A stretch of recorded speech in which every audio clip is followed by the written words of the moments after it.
cruelty, self-serving, arrogance in public service, corruption, and undisciplined sources of wealth, among others, have replaced the hitherto rich Ghanaian moral standards. Regrettably, empathy, truthfulness, humility, and kindness are rather considered weak principles of leadership, as intimated by Reverend Kobina Opuni Frimpong.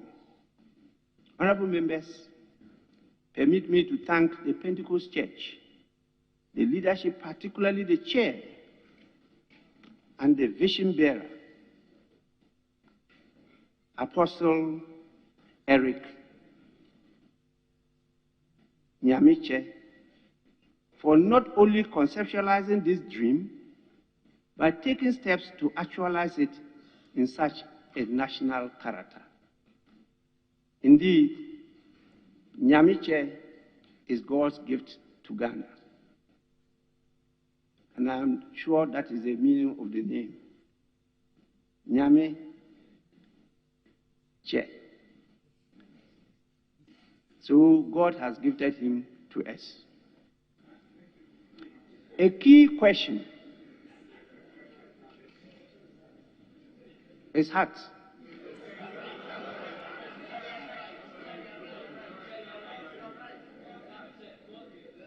Hey.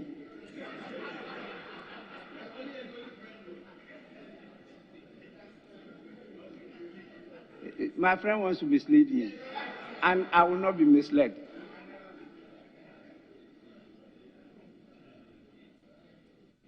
At least my father was in Kumasi before you were born. A very key question that he raised yesterday in his exhortation and quoted the Holy Book is that righteousness exalts a nation. And I want to share that with you. The question he raises, why is the church burdened in spearheading a national development conference? Why not civil society organizations as we are used to?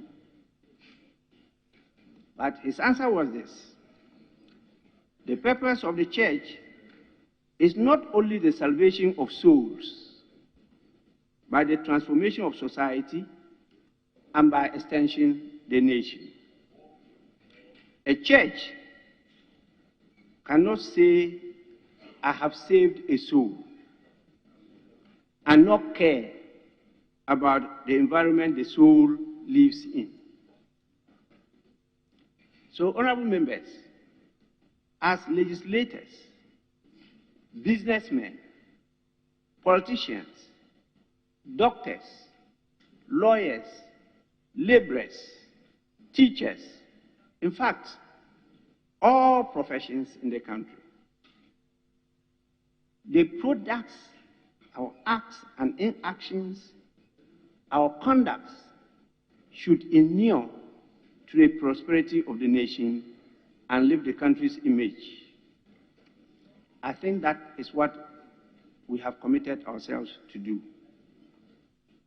And let me appeal to you all not to treat this with levity, and to know that our calling is not limited to the four walls of the church, and that was what he said, or the mosque, or to our professions, but to the service of God and mankind. Ours is not to make money or wealth, but to serve the people. And we should do this with diligence, sacrifice, hard work, and passion. We must recapture the faith in leadership. I am optimistic that the deliberations from the conference will be characterized by constructive dialogue Which outcome and recommendations would inform how Ghana charts its path into the future.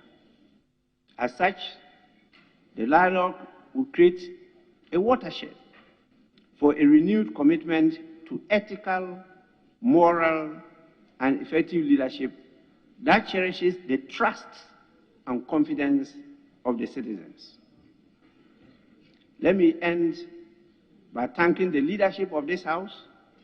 I'll be emphatic again and say we need to renew our commitment and dedication to placing Ghana first in everything we do.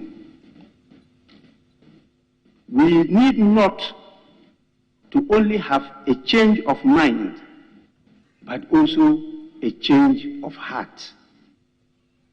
This is the only way we can reinforce the moral fiber of this country for the national development we all desire.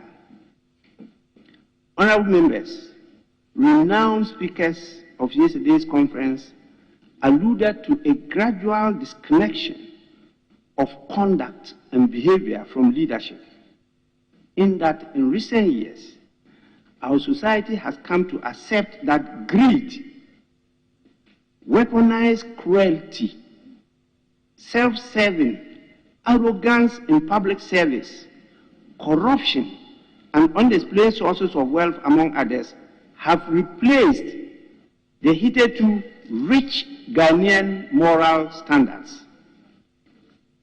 Regrettably, empathy, truthfulness, humility, and kindness are rather considered weak principles of leadership, as intimated by Reverend Kobina Opuni-Frimpong.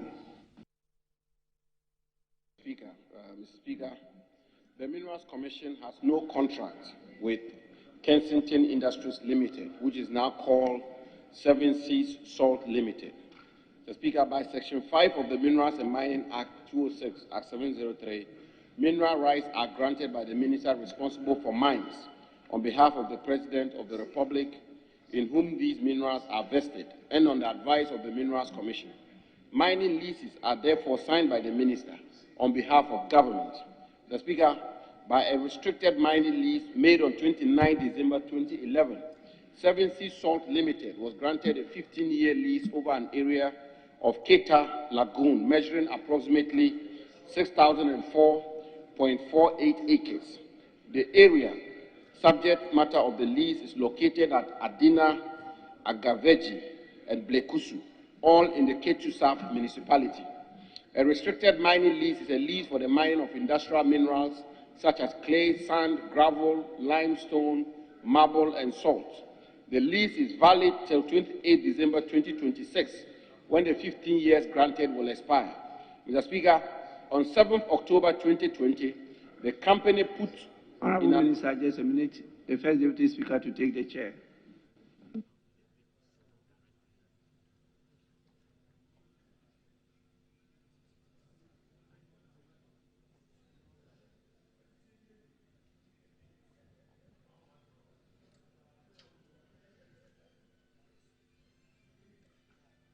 Yes, Honorable Minister, we will continue.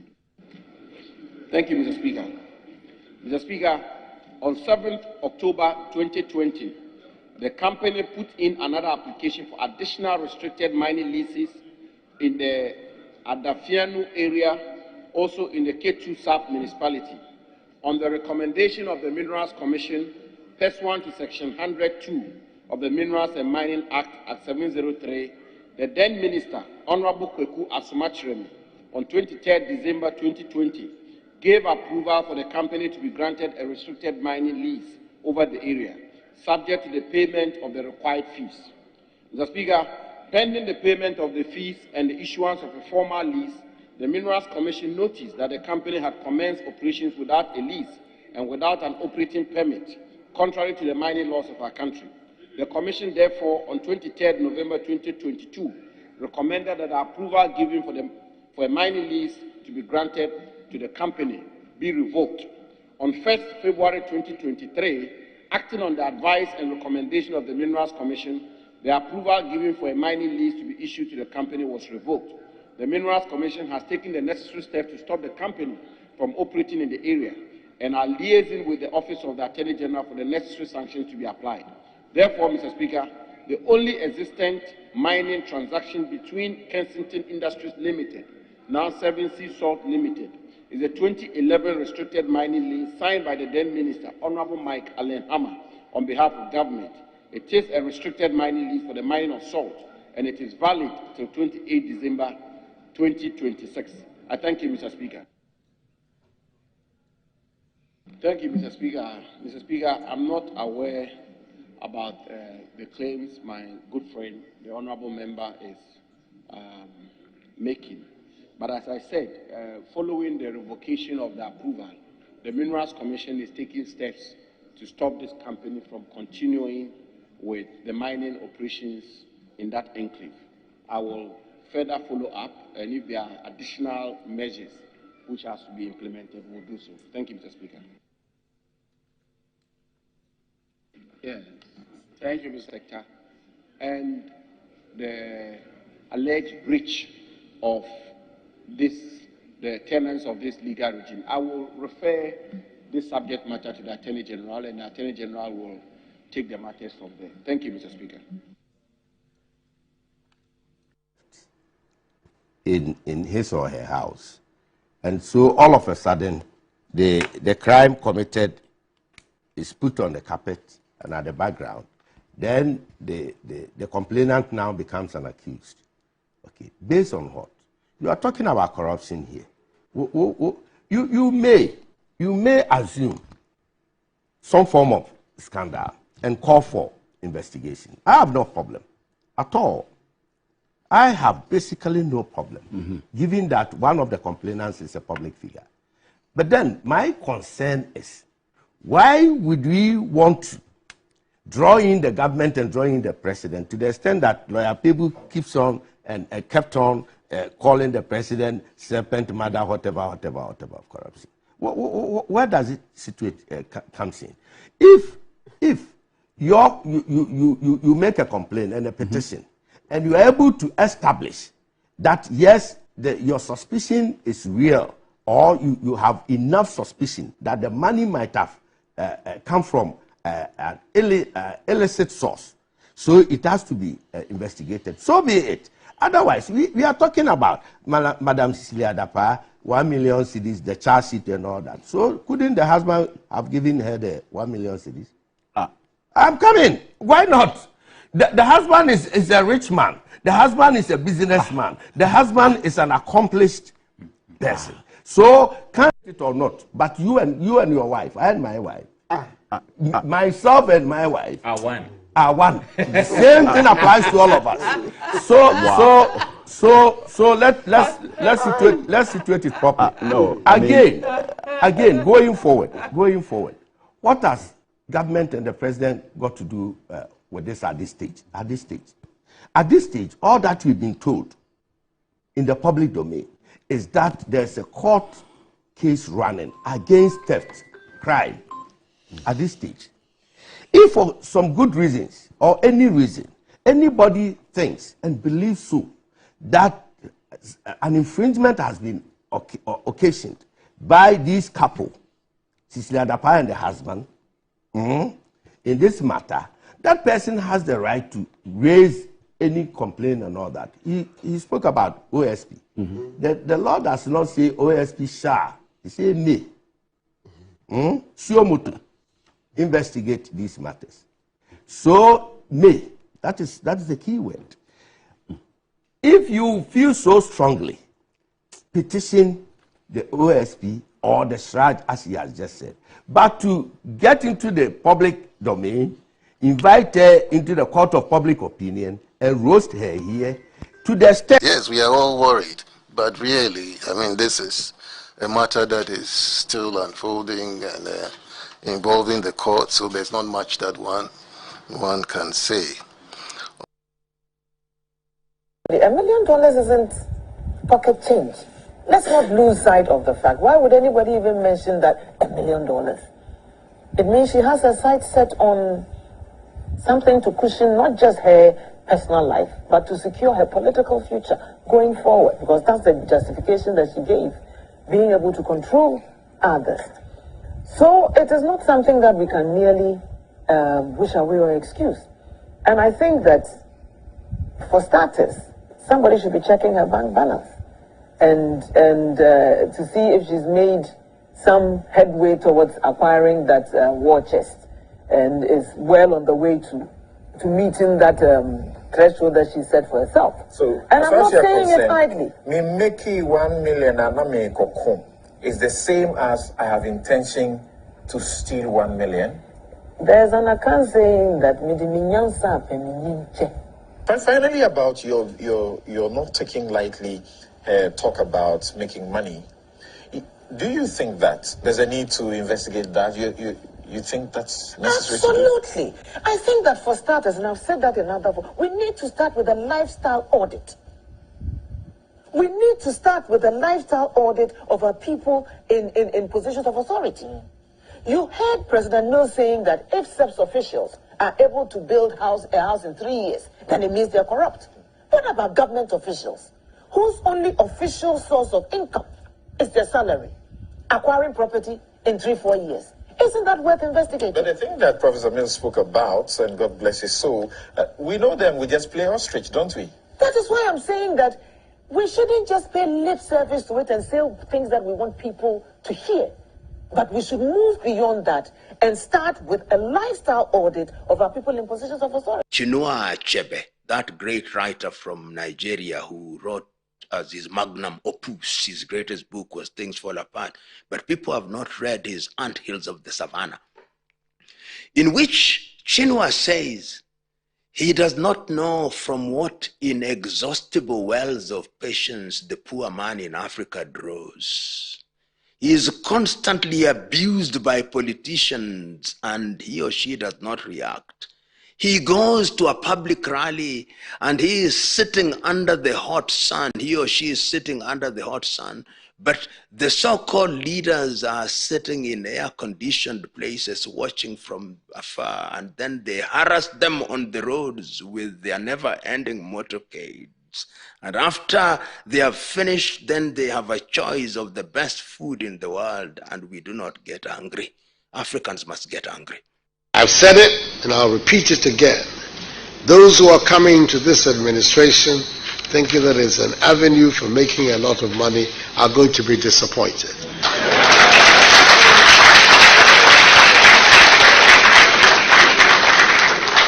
They better go to the private sector. That is where people make money, not in government. And Akufo-Addo has made it very clear that his government is going to build a globally competitive economy.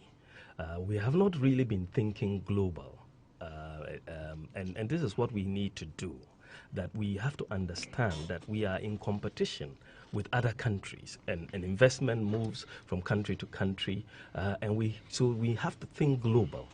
And so, the Nana Akufo-Addo policy, which he stated, is just basically to build the most people-friendly and the most business-friendly economy in Africa. This is the goal that we are going to try to do, the most people-friendly and the most business-friendly.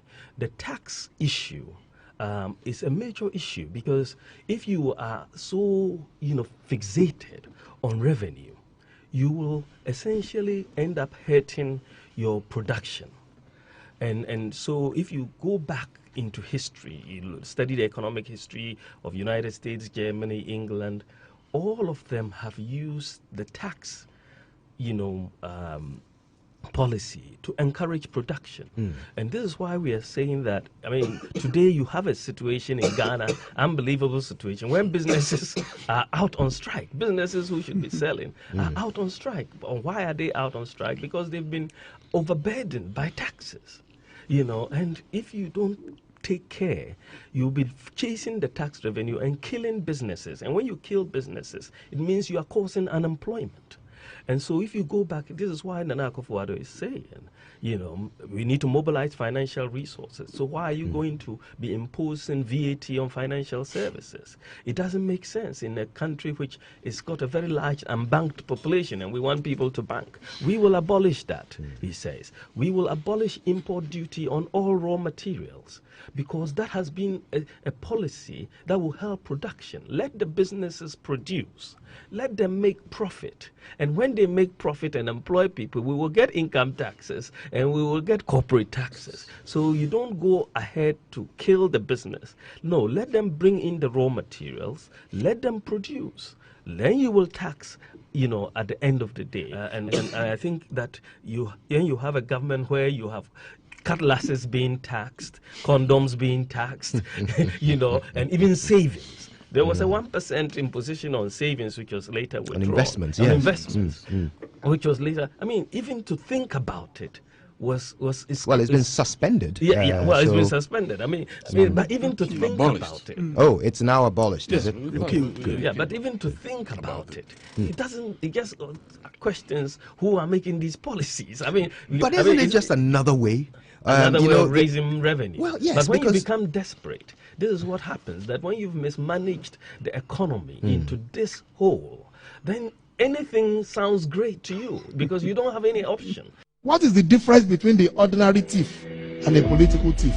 Number one, the ordinary thief steals your money, your bag, your watch, and your jewelry, isn't it? But the political thief steals your future, your career, your education, your health, and your business. Number two, the hilarious part is that the ordinary thief will choose whom to rob. But you are the one who choose the political thief to rob you. Because we choose them.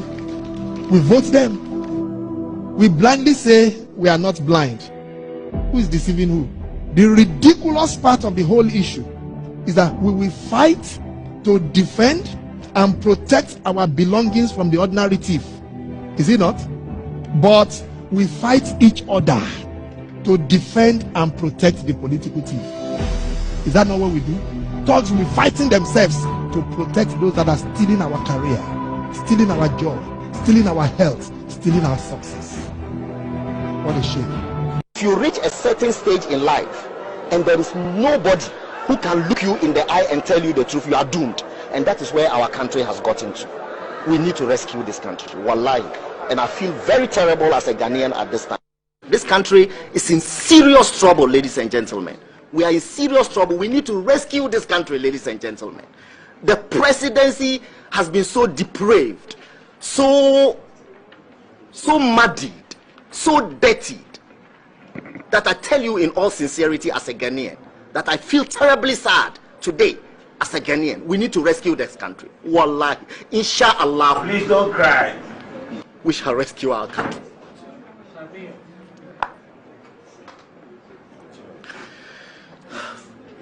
Government is broke, government is broke. But people are spending billions to go inside the government that is broke. Have you ever seen a minister who resigned because government is broke before? Government has no money. Have you ever seen a governor who said, ladies and gentlemen, when I was elected, I thought the government had money. Now I discover government has no money, I resign. Have you ever seen it? Government has no money, but they are bringing money out at election time. Where is that money coming from? So they are lying. What is happening is that there are two types of wicked people in government. Type 1, they eat current money. Any money they find in government, they will eat it. They are wicked about that one. There is type 2. Type 2, they eat current money and future money. They will say, my term will end next year. When I leave, how will I eat money? Let me borrow money now and borrow money of the future and eat it now.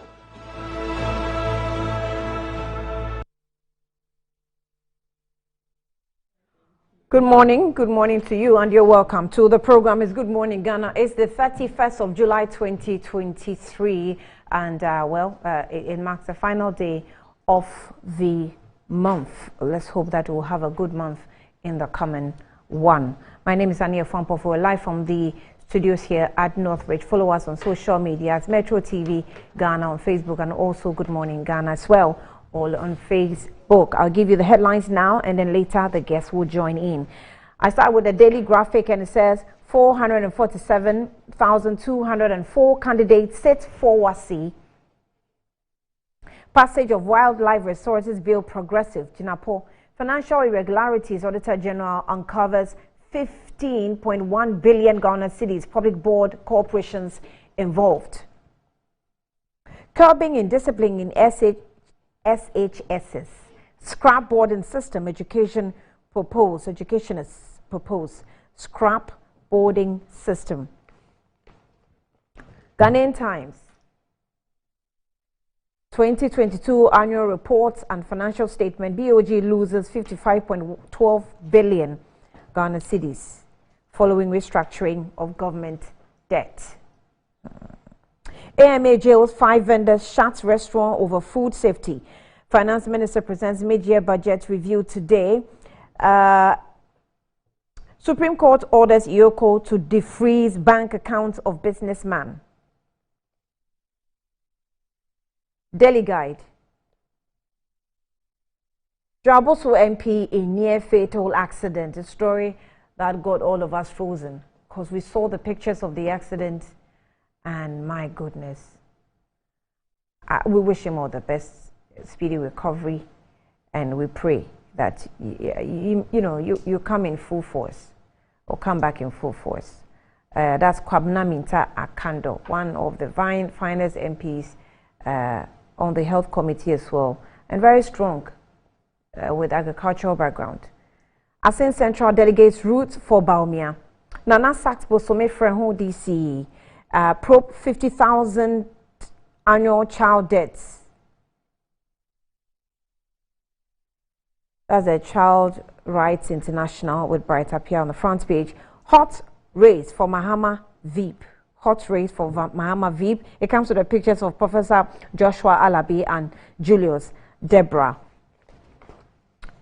The New Crusading Guide. Mid-year budget review. Suspend insensitive lottery sports betting taxes. CSBO to Ken Oforiatta.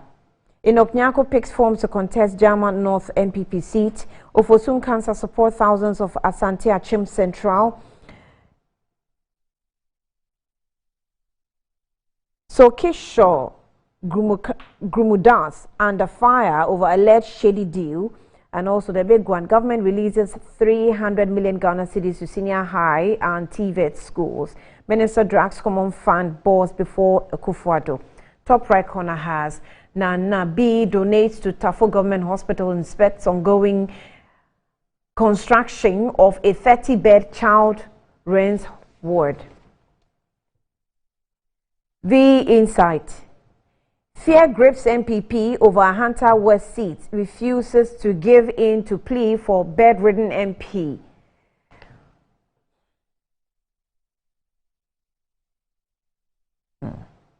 Election 2024, why Mahama's ideal running mates must complement his weaknesses.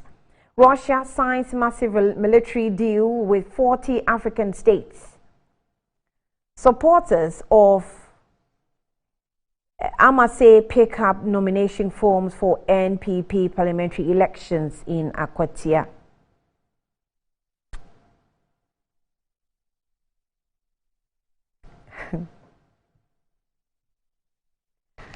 I just want to see if I can capture a few words of the Russia-African relationship.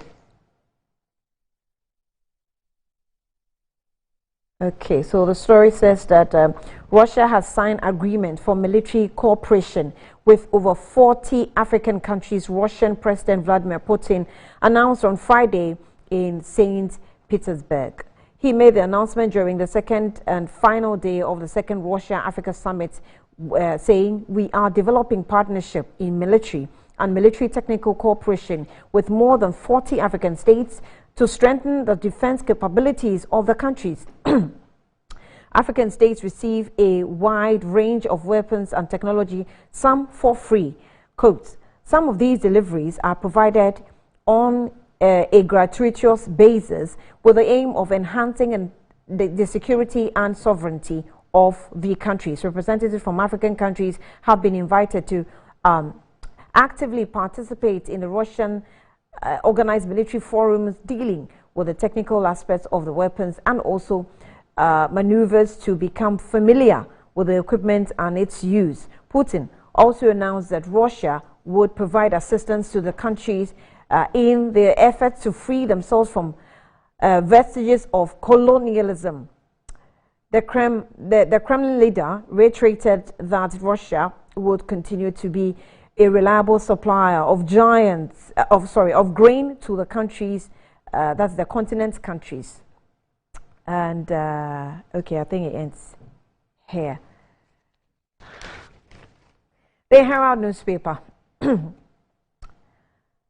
Debt, wastage and extravagance sinking BOG. Government writes of 77.6 billion debt, 131.586 billion Ghana cedis spent on vehicle maintenance, 1.620 billion Ghana cedis paid as salaries, 97.43 million Ghana cedis for foreign trips, others.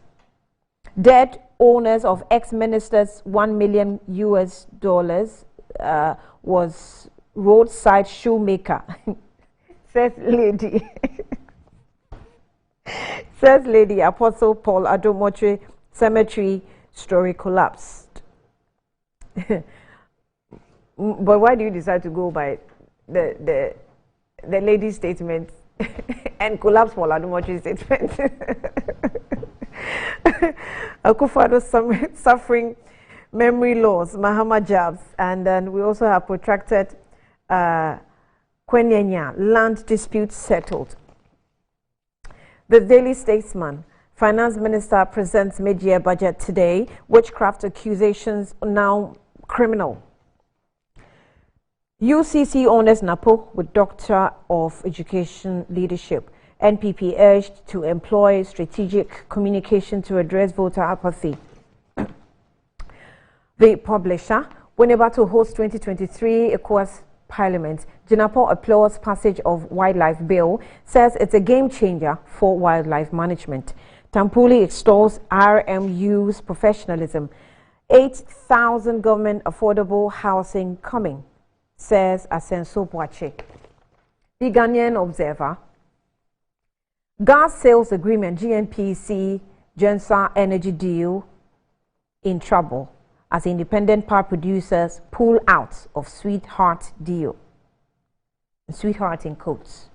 UCC confers Doctor on educational leadership on NAPO. Aseng Central delegates defy constituency chairman not to wear Dr. Baumia's t-shirt.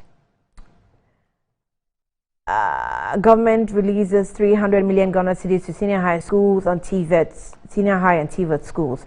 IOCO chases Indian businessman. The Finder. Aseng Central delegates rules for Baumia. Nanabi donates to Tafo Government Hospital, inspects ongoing construction of 30-bed children's ward. Wildlife Resources Management Bill passed into law. BOG incurs 60.686 billion Ghana cedis losses in 2022, leading to 55.12 billion Ghana cedis negative equity position. Stop gap solutions widening rich-poor divide. Dr. Ankara is talking. And Daily Post. Front page comment. Stop wasting time lobbying for Mahama's 2024 running mate. Mahama reviews NDC to partner private sector to invest $3 billion in integrated ICT infrastructure to leverage 5G technology to propel communication, commerce, civil liberties, etc. Joyce Bar Motari donates 5 months supply to each 622 first-year students of Tamasco. Thank you very much. And Honorable Kabna Minta Kando survives gory accident at Yenahin. Right. So that's what we have for you this morning on the front pages of the papers. We'll now take a break. We'll be back shortly.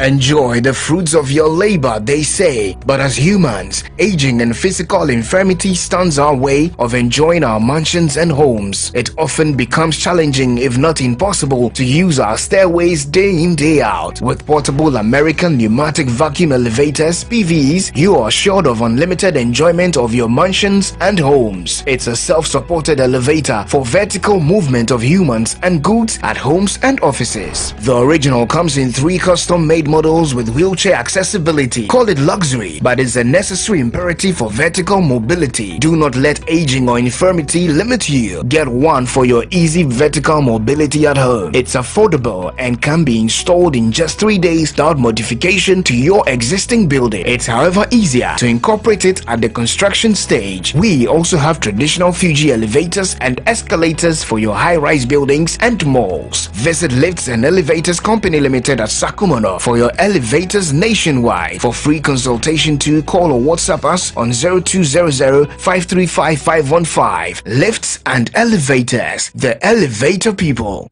Stand to win your share of up to 10 million Ghana cedis in prizes with Betway's Scratch and Win. You can earn your first scratch card by playing table games, slots, or quick games. Scratch and reveal a range of exciting prizes from smartphones to fuel vouchers and more. Visit www.betway.com.gh. Terms and conditions apply. Regulated by the Gaming Commission of Ghana. No under 18. Bet responsibly. Betway.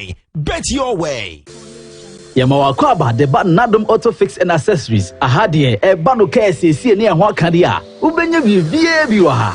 Kabian in the house, any new here. Yansu ye when him the four or best son we ye amount. Nadum Auto Fix and Accessories ye jume did ye. 24/7 ye sese u engine, u brake, battery, yes a sound tie. Say bano car wash dia. Yawo abefun fidelity says steamer ye the whole car engine abra nsuo nko engine nim ye san ye detailing metre say ye betwetwe car no mu ba bia ma ye hia ya san polish car na ma kama enye we no nko ye san to car batteries, tires, rims, any de keke kan Manadum Auto Fix and Accessories ema wo car ensi ne dedem na enwu adwuma ma o hwehwe ye chira kwan wo dansoma na sorry dan ho a ene KFC bon hwanimu e won kran se wo information anansem bi se bia 024-651-9369. Nadum Auto Fix and Accessories. Do you need a place with a stunning view and serene environment just beneath the Green Mountains with a commercial center and recreational area with an amazing park? Then look no further. Hello, sir. Hi. Welcome to Rehoboth Havens, the most affordable yet luxurious gated community located in Damfa, Accra. We have 2 and 3 bedroom houses with spacious park. Let me show you. All of our rooms come with beautiful porcelain tiles, durable fitted kitchen cabinets, constant water supply, electricity and water 24/7.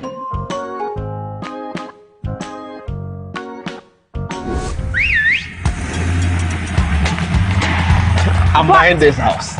Stop processing my papers. Move it. If you're living in Ghana and want an affordable and luxurious house to buy, look no further than Rehoboth Social Housing Limited. Oh, and to those from the diaspora, aren't you tired of living in places that doesn't belong to you? You can also own your house and be your own landlord from Rehoboth Social Housing Limited. I have my own, Bosu Landlord. Contact us now. Rehoboth Social Housing. Your housing dream becomes reality. Sometimes the unexpected happens and the hero falls down in his own story. But he needs not stay down for long. Cosmopolitan Health Insurance is your trusted health partner. Whether an individual building a business, with Cosmopolitan Health Insurance, your medical care is our concern. For the best health insurance solutions for corporate institutions, groups and associations, families and individuals, choose Cosmopolitan Health Insurance from our over 700 accredited health service providers nationwide. Call us on 0302 540 668 or 0501 678 547 for all your health insurance solutions. Cosmopolitan Health Insurance, your medical care is our concern.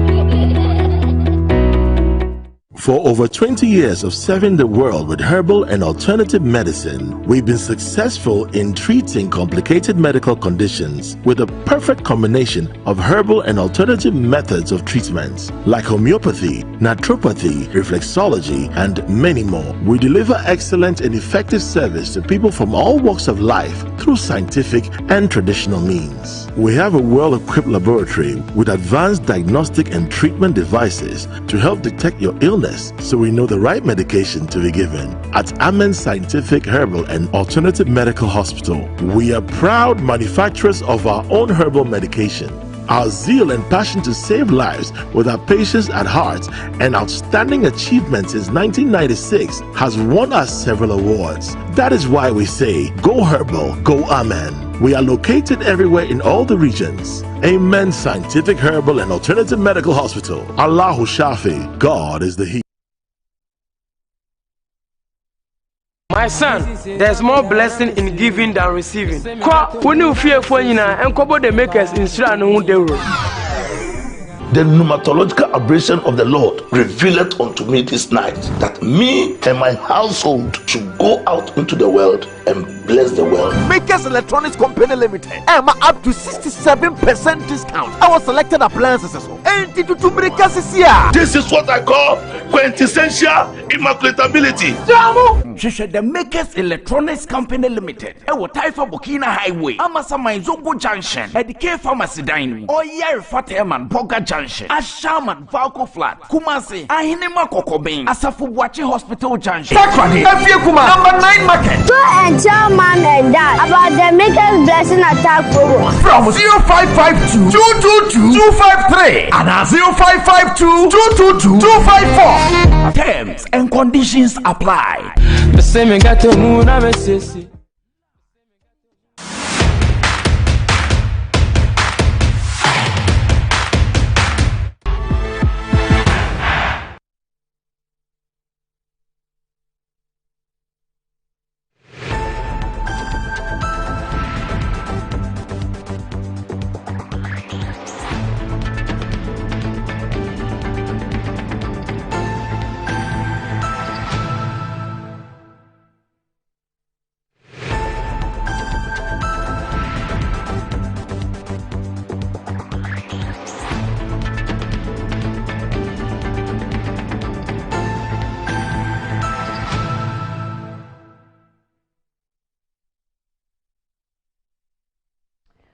All right, welcome back. Thank you for staying. And this is Good Morning Ghana. This morning I'm doing the program with Dr. Antoinette Chibodako, and she is Deputy General Secretary for the NPP.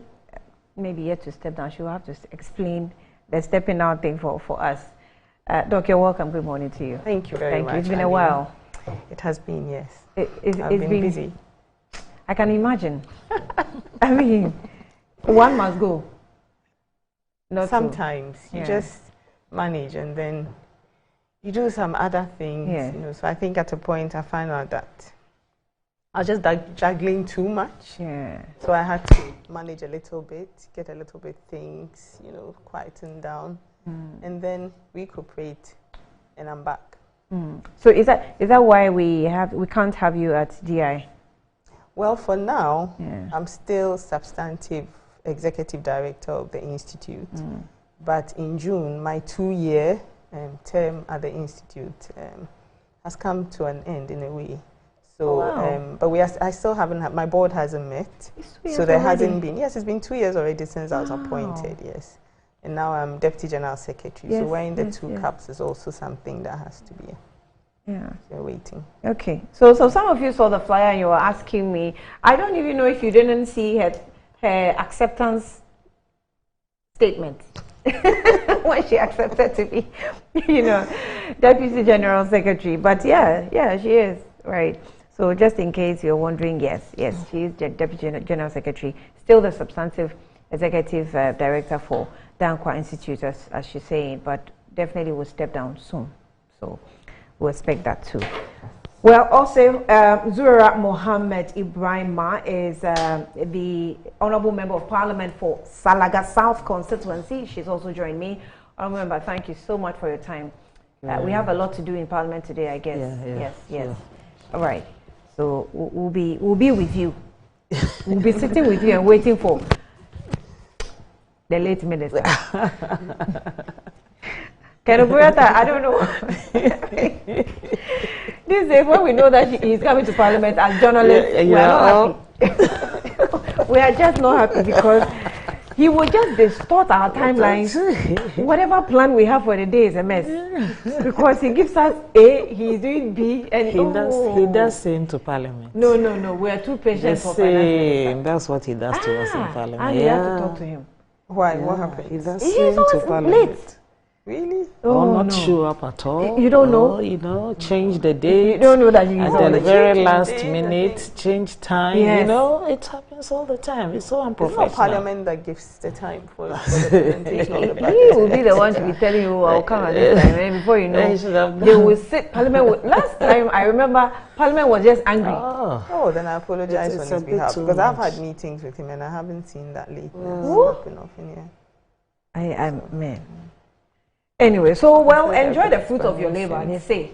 And as humans, aging is physical, and physical infirmity stands in your way almost all the time when you're growing or moving in life. So it also often becomes challenging, if not impossible, to use your stairways that you built in your luxurious home. So this says that you worry no more because with portable American pneumatic vacuum elevators, PVEs, you are sure of unlimited enjoyment of your mansions and homes. So you simply have to use a self-supported elevator for vertical movement of humans and goods, homes and offices. And original comes in 3 custom-made modules with wheelchair accessibility to choose from. And you may call it luxury, but it's also a necessity, an imperative for vertical mobility. And do not let aging or infirmity limit you as lifts and elevators come your way. And it says that get one for your easy vertical mobility at home and your offices. It's also affordable and can be installed within 3 days with modification to your building. Now, it says that visit Lifts and Elevators Ghana Sakumono for your solutions and free consultation. You call them on 0200-535-515 or email them at elevatorsgh@gmail.com. After this, you have all that you need in your home to make mobility or movement easy for you. Right. So, let's deal with this maybe before we go to Parliament on these issues that are coming up as far as budget is concerned, and we're waiting for His Excellency, the Minister for Finance, to join us and give us the details. Now, this weekend we received the Ecowas communique that came after the 51st extraordinary summits of the Ecowas Authority, heads of states and governments on the political situation in Niger, right? The political situation in Niger. Remember that we've recorded coup in Mali, we've recorded coup in Guinea. We have Guinea-Bissau, we have Ivory Coast as well. Almost, maybe for Ghana, almost all the African countries that are closer to us, right? In our circle, in our region, so we have to be concerned, don't we? So the communique says that the authority of heads of state governments of the economic West African states met in extraordinary session in Abuja, Nigeria on the 30th of July 2023 under chairmanship of His Excellency Bola Ahmed Tinubu, President of the Federal Republic of Nigeria, chair of the Ecowas Authority. And it says that the extraordinary summit was convened in response to the latest political development in the Republic of Niger since 26th of July 2023 coup d'etat. Present at the summit were the following heads of states and governments and mandated representatives. We have His Excellency Patrice Talon, President of the Republic of Benin. We have the Alhassan Ouattara, President of the Republic of Cote d'Ivoire. We had Adama Barrow, President of the Republic of the Gambia. We have Nana Dankwa Akufo, the President of the Republic of Ghana, His Excellency Umaru Sissoko Embalo, President of the Republic of Guinea-Bissau, Bola Ahmed Tinubu, President of the Federal Republic of Nigeria, His Excellency Macky Sall, also President of the Republic of Senegal, for Esuzimna Nyasingbe, also President of the Togolese. Rui Roberto also was there for Foreign Affairs, Cooperation and Regional Integration of the Republic of Cabo Verde, and His Excellency Ambassador D. Maxwell So Kemaya, Senior, Foreign Affairs of the Republic of Liberia, and more. We had Rupert David, we had Umar Aliu, we had Excellency Musa Faki Mahamat, we had Leonardo Santos, and more. But let's go quickly through the resolves that we were served with. The resolutions that were drawn on Niger, so that we have a fair idea of what we're talking about, right? So I read from here. I've just seen a message as interest. Now I'll read it later so that it doesn't affect the program or how I handle any guests. So those of you questioning me on how to handle some guests, please. I won't read. I've seen the beginning of the sentence. I'm not even going to open it. All right. So some of the resolutions. This one says that a closure of land and air borders between Ecowas and Niger. We have institution of Ecowas no-fly zone to all commercial flights to and fro Niger. Suspension of all commercial and financial transactions between Ecowas member states and Niger. Freeze all service transactions, including energy sanctions transactions. We had freeze assets of Niger Republic in all Ecowas central banks, and freeze all Niger states and state enterprises and parastatals in the commercial banks.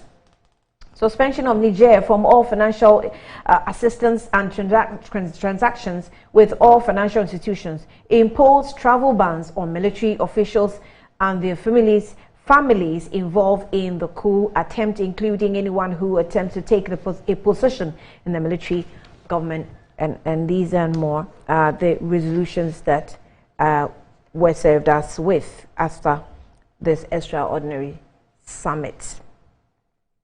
Now, a country that we're not sure what to think of them, Russia, right, also have met African leaders.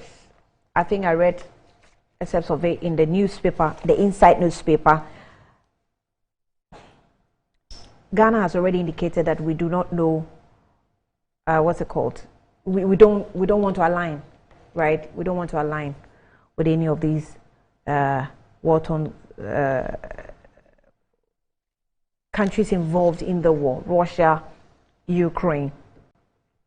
But the Inside said that Russia signed massive military deals with 40 African states. And I read details of that in the page 5 of the newspaper. Just to refresh your memory, it says that Russia has signed agreement for military cooperation with over 40 African countries. Russian President Vladimir Putin announced on Friday in St. Petersburg. So he made an announcement during the second and final day of the second Russia-African summit, saying we are developing partnerships in military and military technical cooperation with more than 40 African states to strengthen the defense capabilities of the countries. African states receive a wide range of weapons and technology, some for free. Some of these deliveries are provided on the gratuitous basis with the aim of enhancing the security and sovereignty of the countries. And so you see in your video or on the screen some of the videos that I received, when he was having diplomatic handshakes with the heads of states. And that include the latest Niger military leader who has taken over the country through a coup. So representatives of African countries have been invited to, actively participate in the Russian organized military forums dealing with the technical aspects of the weapons and also maneuver to become familiar with the equipment and its use. Putin also announced the Russia that Russia would provide assistance to the countries in their efforts to free themselves from the vestiges of colonialism. The Kremlin leader reiterated that Russia will continue to be a reliable supplier of grain to the continent's countries. Sometimes when it comes to food, I just always wonder why those ones supply Africa with food. Anyway, let me come to my guests. Right. So in the light of what has happened in Niger, we've especially in Ghana here, we've received a lot of cautions. And sometimes when people even make cool comments, they are cautioned, you know, they are called to order and things like that. But the reality is a reality. You cannot run away from it. And also seeing that Russia seem to be engaging some African leaders, and we know the situation or our relationship with, you know, Western world, and how the politics of our relationships have become. Yeah, I'm not sure as a country where we stand. You know, in those days when military take over countries, you would say that, well, it's not the best and it's not good. But sometimes when you also look at it, you wonder, are we in a better position to be in the hands of a military government, or we're in a better position to be in the hands of what's it called, democratic government? And I'll start. You want me to start Yes, first? yes. So Annie, good morning, and good morning once again to all cherished listeners on Metro. It's great to be back. When it comes to security, and especially, so let me start with what my opinion on the sub-region and what we've seen happening so far. I believe that what we've seen in Niger, first of all, gives a justification for, you know, there's been a lot of increased spending on security in Ghana amidst the issues and the threats that we have seen in the sub-region. And people have raised, eyebrows have raised, people have raised questions that do we really need to keep spending so much? So as much as this is very unfortunate, and it's not saying that it is exactly the reason why we all don't want to, but we have to face a reality. You have to have measures in place to avoid these things from happening. And therefore, calls on comments that are made and have indications or implications for antagonizing and calling people to military coups should definitely be discouraged. It's not something that we should accept. What is happening in Niger is not anything that anyone would want to happen in their country. And I think Ghana, especially after enjoying 3 decades of political stability, which has translated into economic stability, and social issues, you know, all of these things, the last thing that you need is a crash of our democracy or instability that also then translates into us going backwards again for so many decades. So we still need to stick to this call where we disabuse and we totally abhor and condemn comments that are related to military coup d'etats. I don't think that is something that we should even have in our lexicon, or we should start even discussing. And that's why this call or this meeting by Ecowas, I think, is very, very significant, because these issues need to be looked at. Instability in the sub-region, we shouldn't consider ourselves as an island. We should see that instability in the sub-region will affect us in one way or the other. We saw how the issues in Burkina has caused, over 40,000 people have been displaced, and a lot of them have moved to Ghana. It put pressure on us, you know, on our resources, on our people who live in border communities, and challenges in land, challenges for our health sector, education. As obviously, they wouldn't just come inside and be walking around doing nothing. At a point, they will all demand things from our social service, and this is pressure. How many times and how often can we then be solving all these things, you know? So it is very important that we are concerned with what happens in a sub-region, and we try as much as possible to mitigate it so that the spillover effects don't also come, you know, onto us and give us even more challenges than we are facing. So in my opinion, I think that the sub-region issue is something that we need to keep looking at critically. If it means increased security spending, and I think I was going to talk about that when we get to the expectations of the budget, then we should do it. Because I think peace is one thing that you take for granted until something happens. It is not a very visible or tangible aspect of your spending, you know, but when you have peace, you can do every other thing. If you don't have peace, health, education, and all the other sectors tend not to matter at a point, because when you don't have peace, how are you even going to go to school? You'd stay at home in any case. So it's something that we shouldn't take for granted. When it comes to the Russia-Ukraine crisis, I think it is best that we all desist from taking sides, you know, openly. So yes, Russia is engaging. Today I heard earlier on in the news when I was coming that Russia is planning to give grain to all of Africa. Are we going to say no? Obviously, we are not going to say no. If they have seen the effect of the war and how it has affected a lot of African economies, and they are prepared to do certain things to mitigate the impact, I don't think we should say no. We should receive it, but we need to tread cautiously, because as much as possible, you don't want to end up, you know, staying on one side or being a supporter of one side against the other.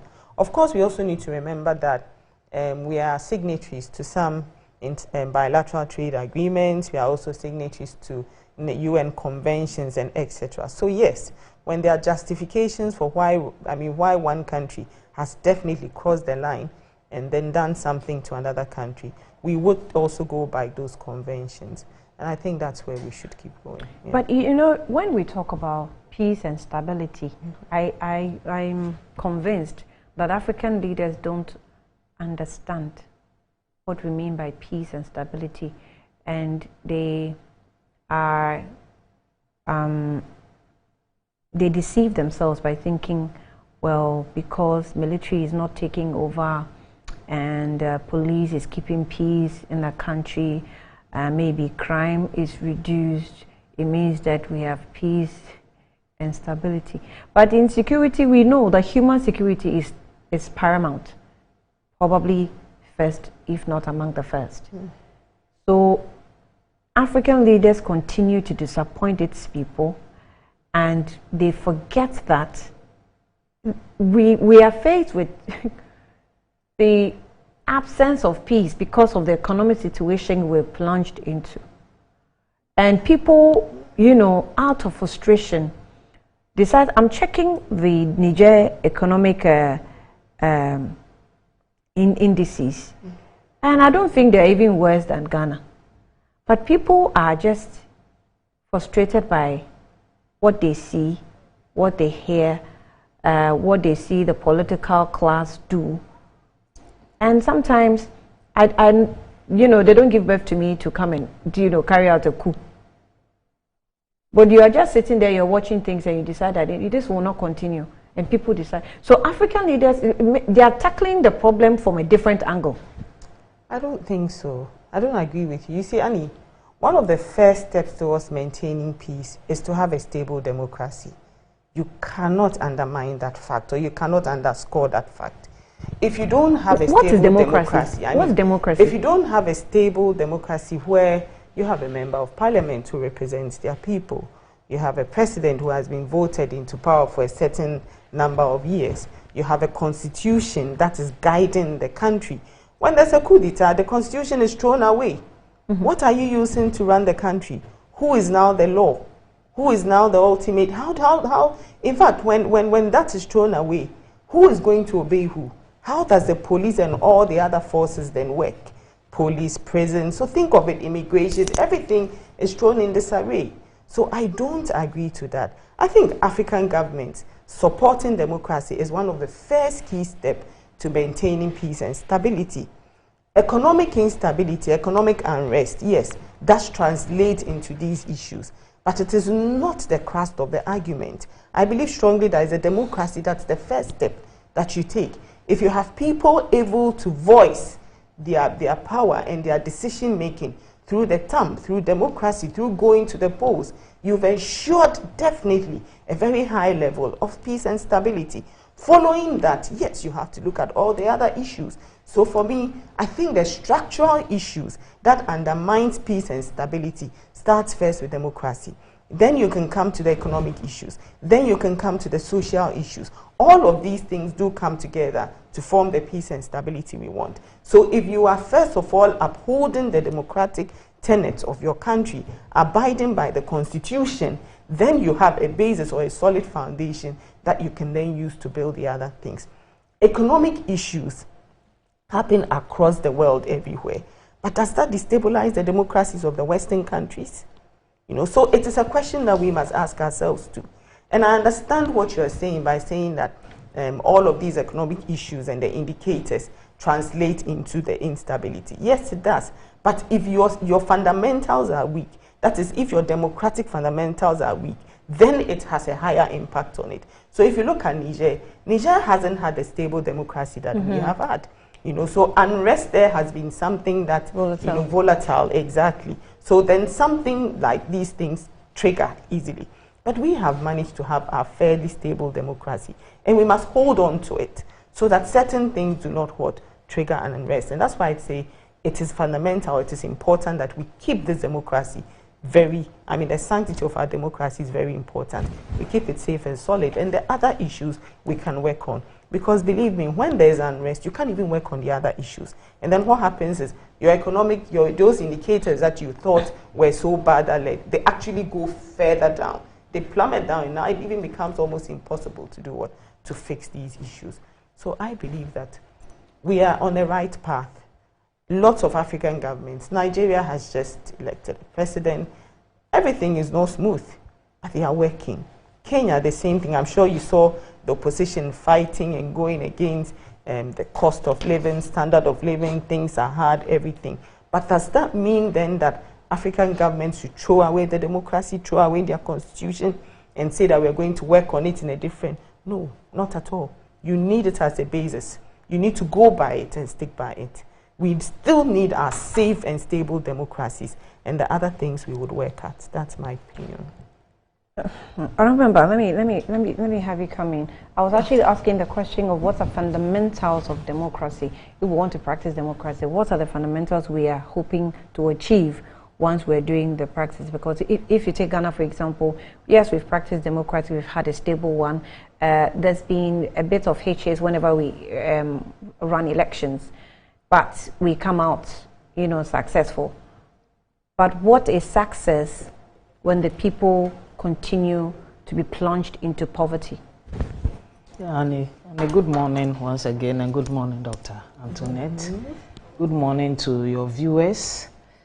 But Annie, let me just make this point of concern that I was really a little bit nervous when I heard Antoinette say that spending on military equipment, we need to be happy and satisfied that we are spending more money. But not to cut you, but you know that has helped Ghana a bit to a certain extent. Well, let me develop this point. To the extent that we are not at war, to the extent that most of these insurgencies that we've seen lately, Guinea and recent Niger, were not done by external forces. Do you understand? Yeah. So if Ghana stockpiles on arms, whilst the ordinary Ghanaian on the street is hungry, who are we fighting? And what are we fighting? Poverty? We cannot fight poverty with AK-47s and military bombardiers. No. And she herself has gone around and identified the ingredients that can cause upsets. And the number one ingredient is poverty.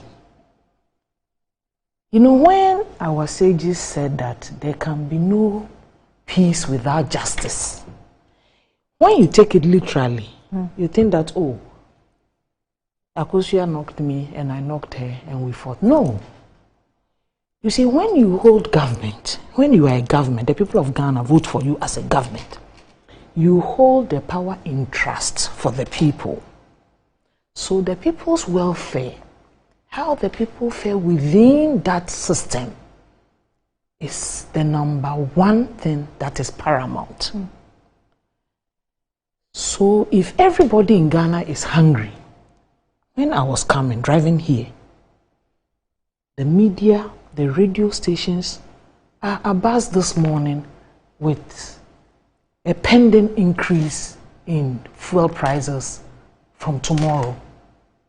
Ordinary Ghanaians were interviewed about Honorable Ken Ofori-Attah's presentation of the mid-year budget review in Parliament. And they are scared. Entrepreneurs were worried that he might bring in new taxes which have become inimical to their businesses. Businesses are closing down in this country. You know, these are the issues that when the Ghanaian wants justice, the Ghanaian wants to vote for a government and be able to live in peace. They want to be able to put food on the table for their families. They want to be able to pay the school fees of their kids without having to hustle. They want to be able to wake up in the morning and go to that kiosk, or I mean these days the containers, do their small business and go home. They want to be able to wake up in the morning to a stable exchange rate so that their capital is stable and they continue with their business.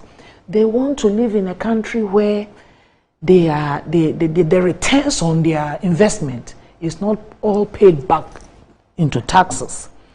They want to live in a country where the basic infrastructure to enable business run so they can live well is available. And when all these things are found wanting at any particular time, it creates anxiety. And with anxiety comes the untoward, as we saw in Niger on 26 July.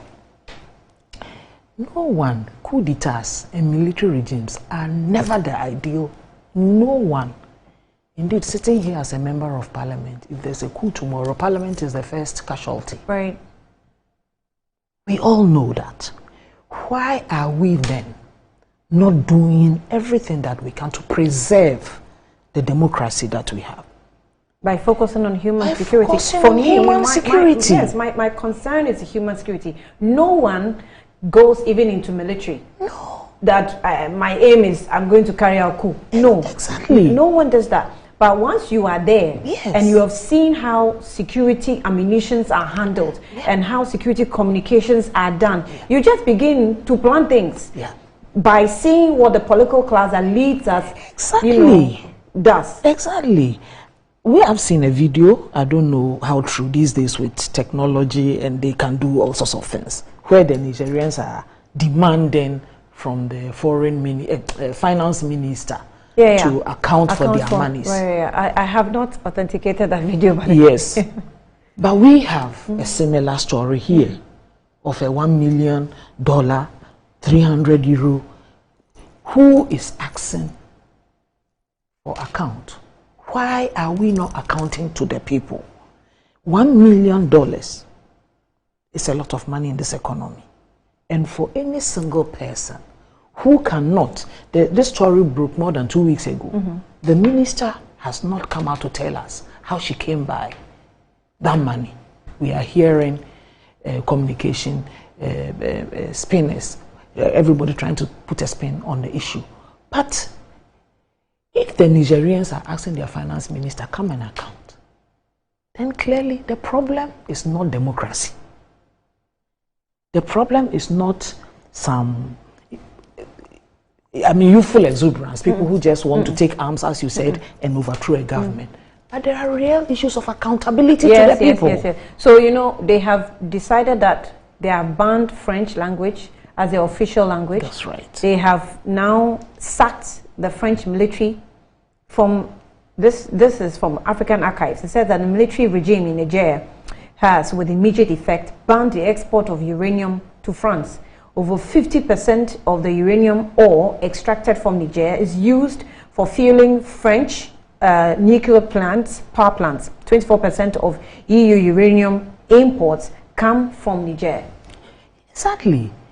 So they are asking for a better life. They want to be in control of their lives. They want to be in control of their destiny. They want to be in control of the development of their country. You can't hold that against them. It is fair for the people to insist that this is how we want to run our country.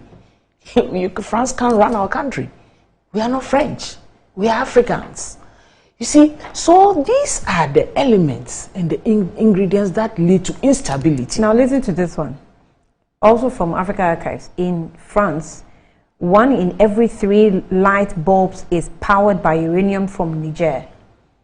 Meanwhile, in Niger, 80% of people do not have access to any electricity. Exactly. Juxtapose that against here. Recently, we've become the world's largest exporter of gold. We've surpassed South Africa. How has that benefited you and I? Our roads are still plagued with potholes, no water, no electricity, and yet we are producing gold. Well, how can we produce gold and be poor? How can Ghana produce gold and still be poor? So the people who vote for us so that democracy can strive. Democracy is not about going to the polls every 4 years to elect people. Right. No.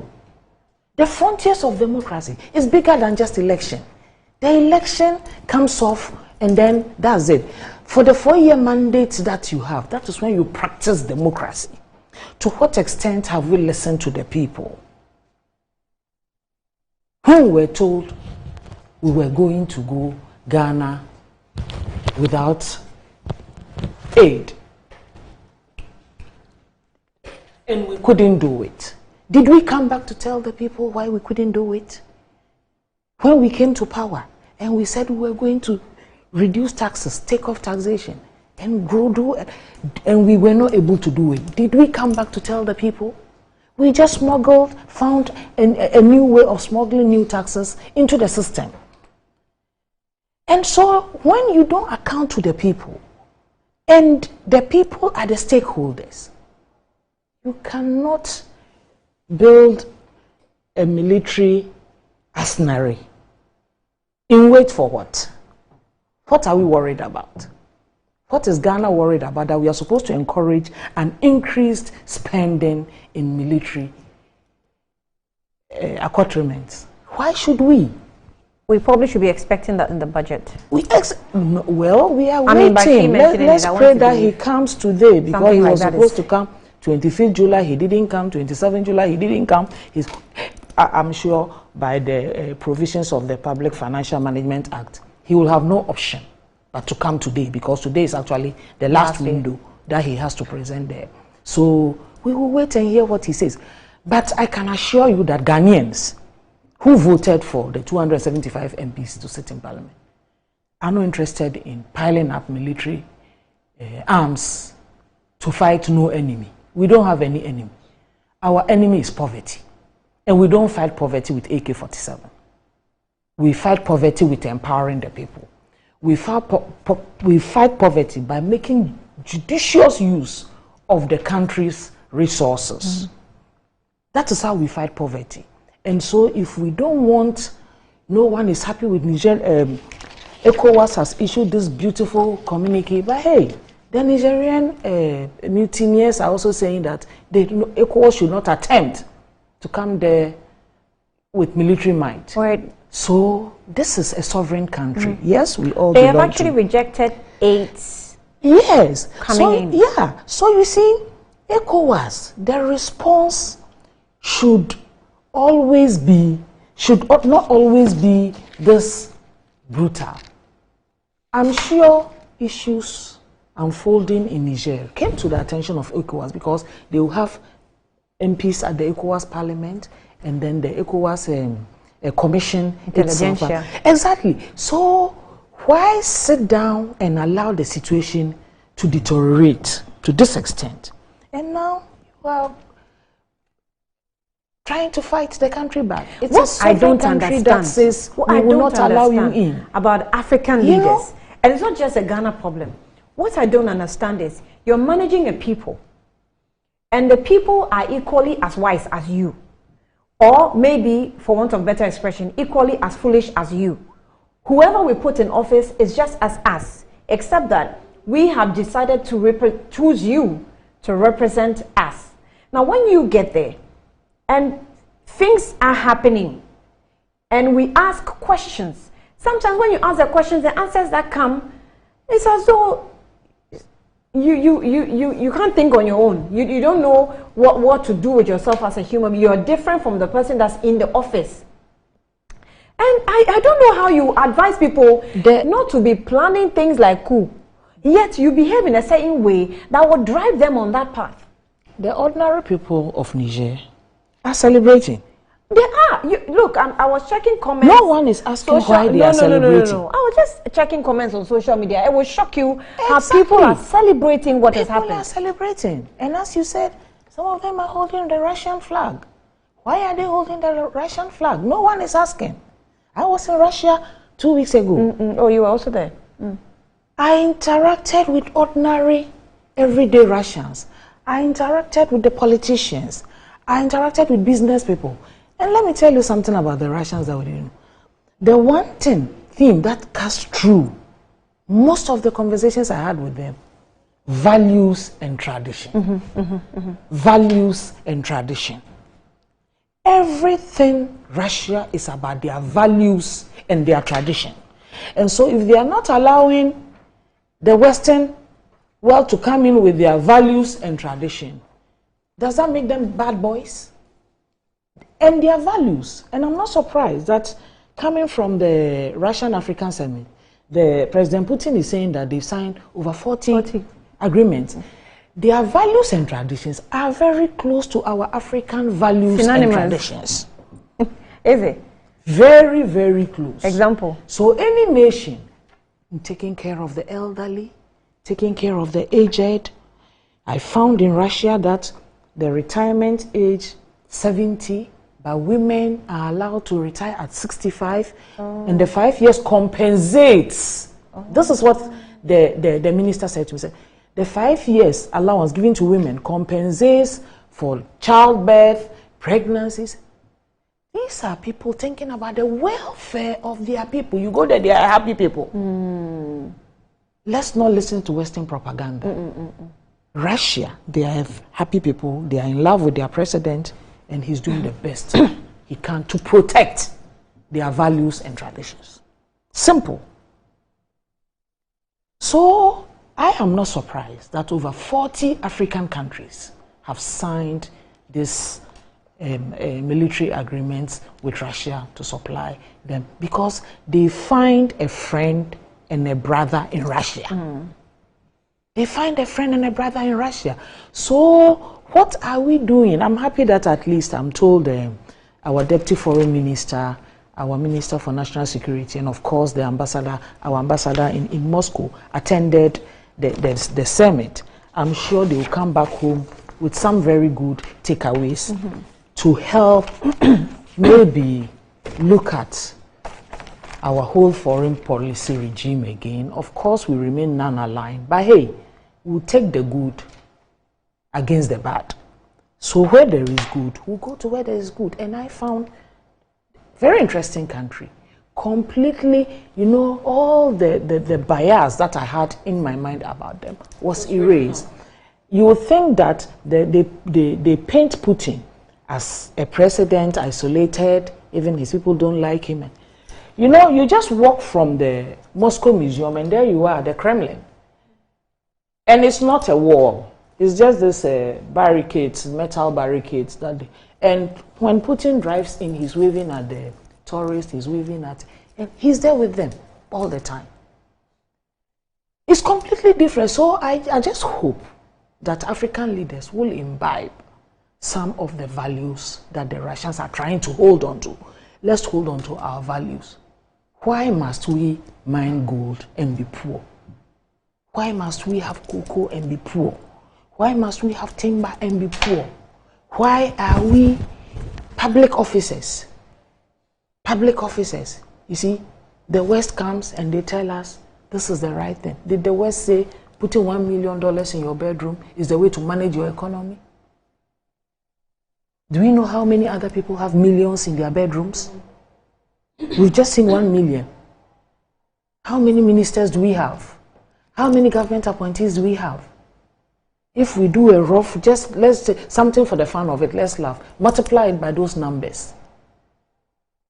How can the Bank of Ghana then come out with policy not knowing how much money is in this country? Because if these monies are outside the banks, how are we accounting for these monies in financial? We had a good relationship with Russia during Nkrumah's time. Yes. I know we signed a nuclear agreement of that nature with Russia. They were actually helping us with the...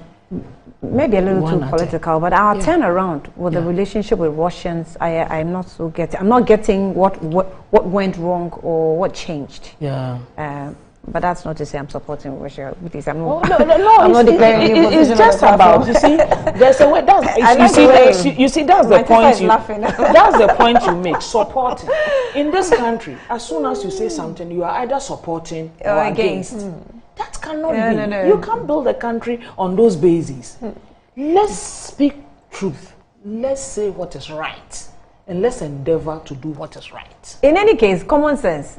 All the countries that we've been in good relationship with, well, how has it benefited us?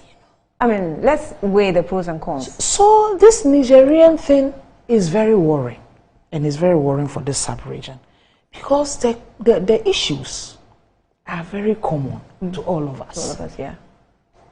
Leaders, the way they conduct themselves, public officials, the way we conduct ourselves, you know, it doesn't augur well for sustaining and deepening democracy. The political class in this country is now seen as, let me say, parasites. That we are the ones taking everything and no one else gets. And how many are we? Count 275 MPs. Count the president. Count the number of appointees at the Flagstaff House. Count the CEOs. How many are we? We are just a fraction of the entire population of But you control everything. How can everything then rest with us? Because you control everything.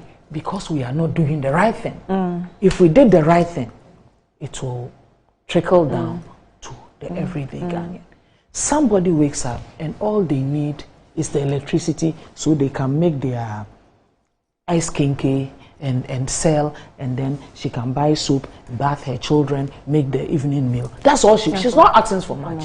And yet she's not able to do it because she cannot pay the electricity bill. She cannot afford it. We can't run a country like this. So Annie, these are the issues. Ecowas, I think they have a tough job on their hands at this time.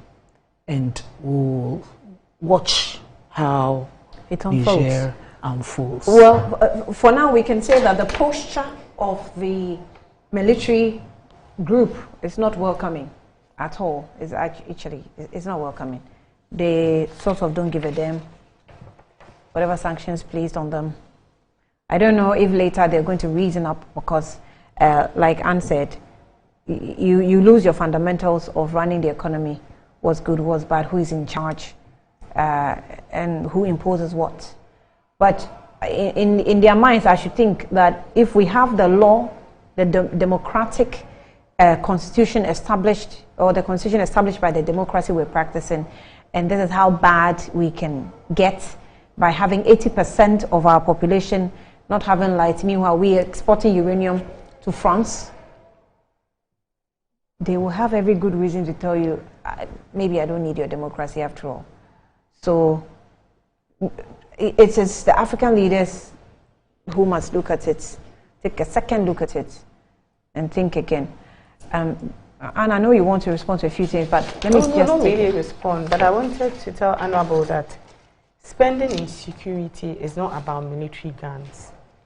For me, I keep saying that it's about spending on patrol services, border security, elimination and threat of insurgents, intelligence gathering, the threat of any violent activity. Conflict, no matter how small it is, can escalate. So you spend to prevent, not that you are spending in arms. Yes, nobody is saying that anyone should fight an enemy here. And we are not thinking about the fact that if the military has ammunition, that is when they take on to have a coup d'etat or anything. So I just wanted to say that our spending in security services, so we see that purchasing for the Navy, it's not just the Army, so the Navy, the Air Force, so the Army, yes, but police, prison. So all security spending is what we are speaking to here, because this is where it is important. So we protect and we prevent. And I think we realize that the threat in the sub-region, it's not about us fighting internally. No, I don't think Ghana is going to know. I think it is more about what comes from outside. The threat of insurgency and groups that, would cause any kind of instability. Even when we talk about nomadic people entering and, all of that. Even when we talk about our own issues which we are dealing with when it comes to dealing with illegal mining. I think these are all threats on our security that we need to keep looking at. So if we do spend on security, it covers all of these areas. I'm not emphasizing on ammunition per se. Yeah, so that's just what I wanted to say. All right, let's take a break. When we come back, we'll touch on the budget expectations and we'll highlight a bit what we were able to do previously and juxtaposing it to what we should be expecting from the finance minister later today or later this morning in Parliament. We'll be back shortly.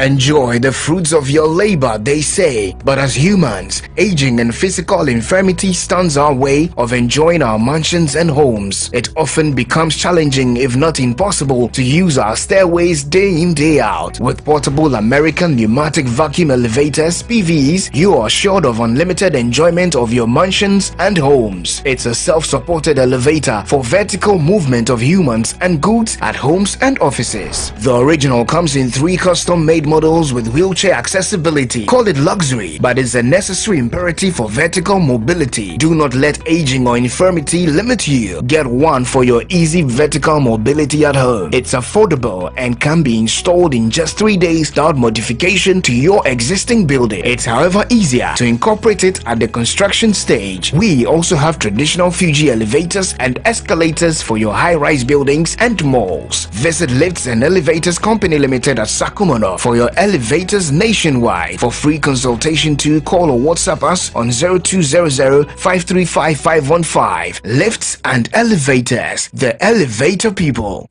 Over 18 years in business, Appointed Time Printing Limited has delivered quality service to some of Ghana's well-known brands. With our equipment capacity, we are able to deliver 1,500 pieces of polo and t-shirts in 1 hour. This is only possible with us. For retailers and wholesalers, we offer for sale high-quality polo shirts and t-shirts in different colors at affordable prices. We have a one-stop shop for all creative designs and billboards, 3D signages, flexi banners, car branding, stickers and posters. Locate us at the old GNTC building near Swansea Shopping Arcade, Accra. Contact us on 0501 454165, 0501 454167. Connect with us on Instagram, Twitter and Facebook at Appointed Time GH. Appointed Time Printing Limited. Our printing is a... Attention homeowners and property seekers. Get ready for an extraordinary experience at the Mikasa Home and Property Fair 2023.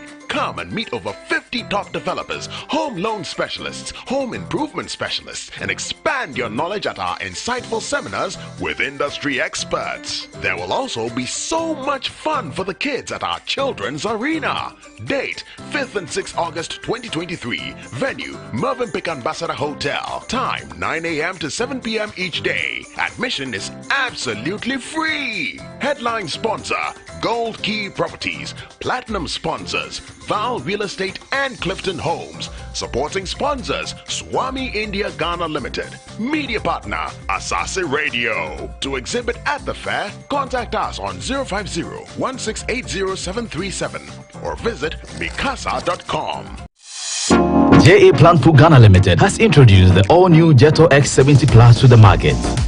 Jetto X70 Plus is a modern, spacious family SUV with a stylish design, advanced technology, and outstanding quality that promises you luxury with affordability. Jetto X70 Plus comes with an exceptional engine warranty of 4 years or 100,000 kilometers, giving you the ultimate peace of mind for years to come.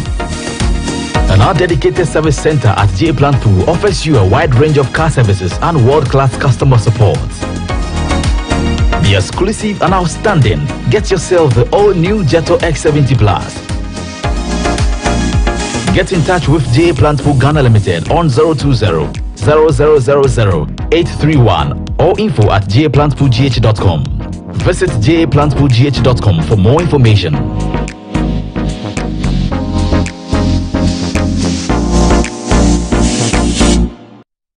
Betway is your gateway to a theme park full of gaming excitement. A whirlpool of wonder where your favorite games come to life. Where you can take to the skies with max payouts that reach into the millions. All in the palm of your hand. Visit betway.com.gh. Terms and conditions apply. Betway is regulated by the Gaming Commission of Ghana. No under 18. Bet responsibly. Betway. Bet your way. Everybody knows Acrobato. And if you know Acrobato, it means you know M-Punch Homeopathic Clinic. M-Punch Homeopathic Clinic is my pillar. Let's hear what others are saying about M-Punch Homeopathic Clinic. Who will be careful M-Punch one? Chesena me ankasa me period no say problems wom ntina ma wo ho idea ma me papa chesena nya asem ketewa na me kwan point no mo hwe me modem no mo hwe bibia na so mo meduro me fire no ene ma won kra me nu hofro kwa na mkwan mu a eba and everything yourself me ma me no adwodwo eda ho a wontumi nante ene ne ko end point o mama no nura ene ne ho idea watimi asori anante. That's end point for you of Acrobato. Hello hey ohwehwe what che okay a free bra wo di end point wa dance am me call you no me Johnson sema na enkoyie e paso na my emre nyina na magina sebema na me no be fie for there e ho na nyina jaresa. You heard everything. I have secret. M-Punch is my secret. M-Punch Homeopathic Clinic. I'm free.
Get ready, Ghana! It's the Bookworm Reading Reality Show. 8th season in Accra and the 2nd edition in Kumasi. Audition is happening live in the month of May and June. Contact 0246 916 298 and register your child now. Winners get 50% traveling package to Dubai, plus awesome package for all participants. Be part of this game into fame.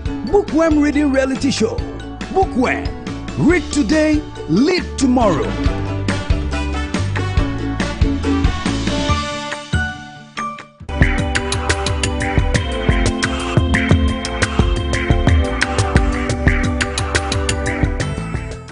Leadership is the fulcrum around which all human development efforts revolves. Whether seen at the personal, national, or geopolitical and economic development perspectives, it remains a central enabler of all successful and sustainable development efforts. Join me live on Metro TV and VOL online radio every Thursday as we explore the germane and pragmatic rudiments of leadership, teamwork, and change management strategies for the betterment of our society at large. I am Dr. Victor Abbey, your host. Be my guest as we learn, unlearn, and relearn to accelerate the development of our society.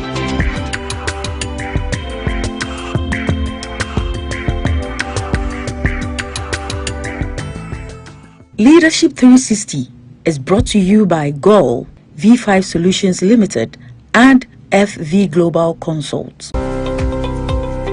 Metro Business Week brings you a breakdown of top business stories, analysis of latest trends in business, economy, and fascinating insight across industries. Update from the Forex, stocks, and commodities markets. Our special guest includes economists, policymakers, entrepreneurs, and more. Get ready to learn the secret of business success for national economic development. Metro Business Week. Facts and figures made simple.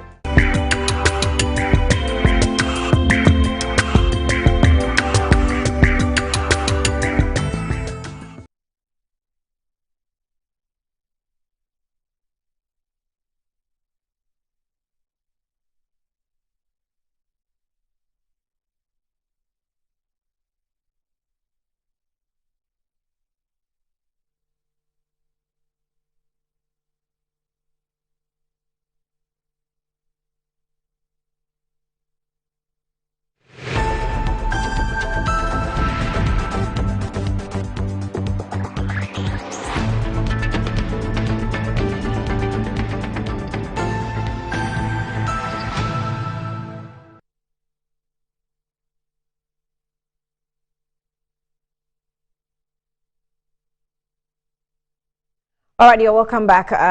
So let's get into Parliament, or what we should be expecting from the Finance Minister. I'll try and, mash these different topics or headlines together, and let's see what we'll be expecting from the Finance Minister. So we had on the front page of the, the Finder newspaper, said BOG incurs 60.86 billion losses in 2022, and that's what the BOG, incurred, leading to 55.12 billion Ghana cedis negative equity position. The Finance Minister to present the budget today in Parliament. We're expecting that because I think he has exhausted all the dates he has given. He has a last chance, else he'll breach the law. And then we have government releases 300 million Ghana cedis to senior high and TVET schools. Remember that we have been crying over the teachers and the schools needing financial assistance, and they're not getting, these assistance. But the Finance Minister must do something. But also, take note that we are now working with the IMF. Okay, so a lot of things might be a bit different from the budget today. Maybe a number of stuff will be different from the budget today. For instance, I'm expecting new taxes, or maybe removal of taxes and adding more to other existing taxes and all that. So all that is going to happen. And when we went on break, we're discussing this issue of scrapping the boarding house system. My guests feel funny about the whole suggestion. I'm on the opposite side. I'm saying, well, if I give you food and you don't eat, I'll take the food away from you, right? Me, if I give you food, you don't eat, I'll take it away from you. The system is good. But if mismanagement will cost us our education, then why not remove it and practice the simpler one, so that when you are capable, then you can, go back to that system. But let's see if we'll have more money allocated to education. Maybe with the IMF in, I'm not sure what's going to happen. I'm sure there's going to be more money allocated to security. Definitely. Look, if you look at, this thing about security, why do you think our tourism sector is growing? Even the beyond return, we had 1.1 million visitors. Let me just do this one. These things are important. I'll let you continue, but let me remind viewers that the Makers Electronic Company is blessing and it's actually come to you for some more help to help you in your households. It says a rush to Makers Electronic Company Limited for 67% discount to selected appliances such as Samsung, LG, Moved, Nasco, TCL Media, and Toshiba. So it says that quality and affordable with 2 years manufactured warranty. And I always say 2 years, dear Charlie. So you just go for them. So they are Taifa, Burkina Highway, Amasama Zango Junction, Oyari Fatima, Boga Junction, Kaswa New Market, Shaiman Valco Flat, Kumasi, Ahene Makokobing, and Takradi Ifie Kuma number 9 Market. You call them on 055-222-2253, 055-222-2253, or 055-222-2254. So Makers Electronic Company Limited, hard and in charge with quality but affordable home appliances and consumer electronics. I don't know why I'm grading at this large and in charge with quality. Terms and conditions apply. So you want to go for one for your house. And yes, I was saying that this spending on security, we should also remember that it translates into other things. For instance, if we are the most secure country in the sub-region, you know we attract more tourists. And that's also one of the reasons why our tourism sector is boosting. So it's important for us. We can't deny it. You want to feel protected. And your protection is not just going to be about the fact that crime in your country is not at your doorstep, but you also want to feel protected knowing that there's not going to be a stranger from outside who comes to, destroy your sanctity and your peace. So at the same time that these things are happening in the sub-region, because we are a safer haven, you end up getting a lot of displaced persons coming in. And it's important that our security is on the alert to ensure that the people who are coming in, foreigners who are coming in, do not come to also destroy our security situation. But Annie, on the secondary school issue, look, I witnessed something this weekend. People from both sides of the political divide sitting together, having a good time, enjoying Wachi together. I wouldn't mention the popular venue. And for me, it's because they are all old boys of a very interesting secondary school here in Accra. And that's what the boarding system does to you. It forges this unity and bond that you can never throw away. It forges this friendship that you don't want to do away. Maybe you didn't go to boarding school. Oh, I did. I attended Nifa Secondary School. So I love my boarding school. Exactly. I love boarding school. Look at how you're speaking to it. I'm not going to be. No, I'm not saying that it's not good. Don't get me wrong. If it has, but you see, Annie, if it has issues, solve it. Let's come together and work on it and solve it. Boarding schools from time immemorial have had issues. If it comes to bullying, if it comes to, a senior, it has always been in existence. How do we curb it and how do we work on it? Okay, some of them are isolated, some of them are continued, some of them are actually in a case of this schools that have a bullying history. situation. But does it mean any of the schools should be shut down? Yeah, I think that people are just taking it too extreme. Sometimes when you even finish school and you are talking about how you were bullied, it's funny. It's an interesting thing to share. It's not that you like being bullied. There are people who actually say that an experience. It's a way of seniors making juniors grow up. Yeah. But in actual fact, I don't agree to bullying at all.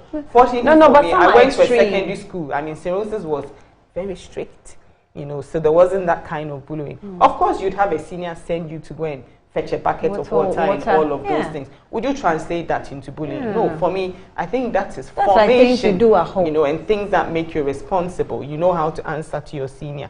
Till now, I still meet my seniors and I call them sister. Oh yeah, which same. It's so automatic on reflex, without thinking. So I think that. But what I say is that let's fix and help to, clear these issues. All students are coming together all the time to help solve maintenance problems in schools. I think that's very commendable. I don't think because of that we should do away with our boarding system. Yeah.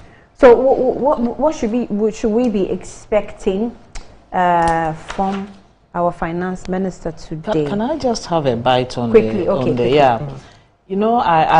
think I agree with Dr. Antoinette about the scrapping of the boarding school system. I think that the system has served us well. It continues to serve us well. Unless, of course, government or whoever the proponents of let's scrap it are probably looking at the John Mahama administration E-block senior high schools. You know, they are pretty much community based, and the children in those communities are going to school as day students and not board. If that is where they are taking the inspiration from, we can have that discussion. And of course, that will also speak to the positive intervention that the Mahama administration brought into secondary school education. But going to the long-held tradition of boarding school, which we were all lucky. In fact, I think that if anyone didn't go to boarding school, they lacked something. You know, that old boy thing, that old girl thing, you only get it from boarding school. I like just last week Thursday was my birthday, and then Saturday at home, one of my friends called and said, "Hey, you haven't been on the school platform. Everybody's celebrating your birthday. Go there and thank them. You haven't been there for a while." You know, these are people that, oh, Zoo, we were with Zoo. Happy birthday. You don't get that. So you're saying that the boarding school creates a certain level of culture of unity. Exactly. And bond. And where I went to boarding school in Tamale in the 80s, it was fashionable in Tamale Secondary School to speak Ga. Why? Because most of the students came from Accra. And so you realize a lot of people who went to Tamale Secondary School speak passing Ga. So what does that, when I speak your language and you speak my language, language is the one thing that we use to identify with one another. And so if we speak the same language, we tend to bond more than anything else. So for me, those are some of the elements that I think, I don't know who, I haven't read the story, but from here I'll try and read it and find out who the proponents of scrapping it. If it's about the economy and it's about maintaining and running them, I will again depart from my sister on increasing spending in security and urge that more spending should be allocated to our boarding school system in order that we can maintain the cohesion, the national cohesion that the boarding school system has endowed us with. Yesterday in Tamale, she had an experience, I had an experience. We were in Tamale yesterday, Honorable Suhini lost his mother. And yesterday was the Adua, so most of us MPs went there, both sides.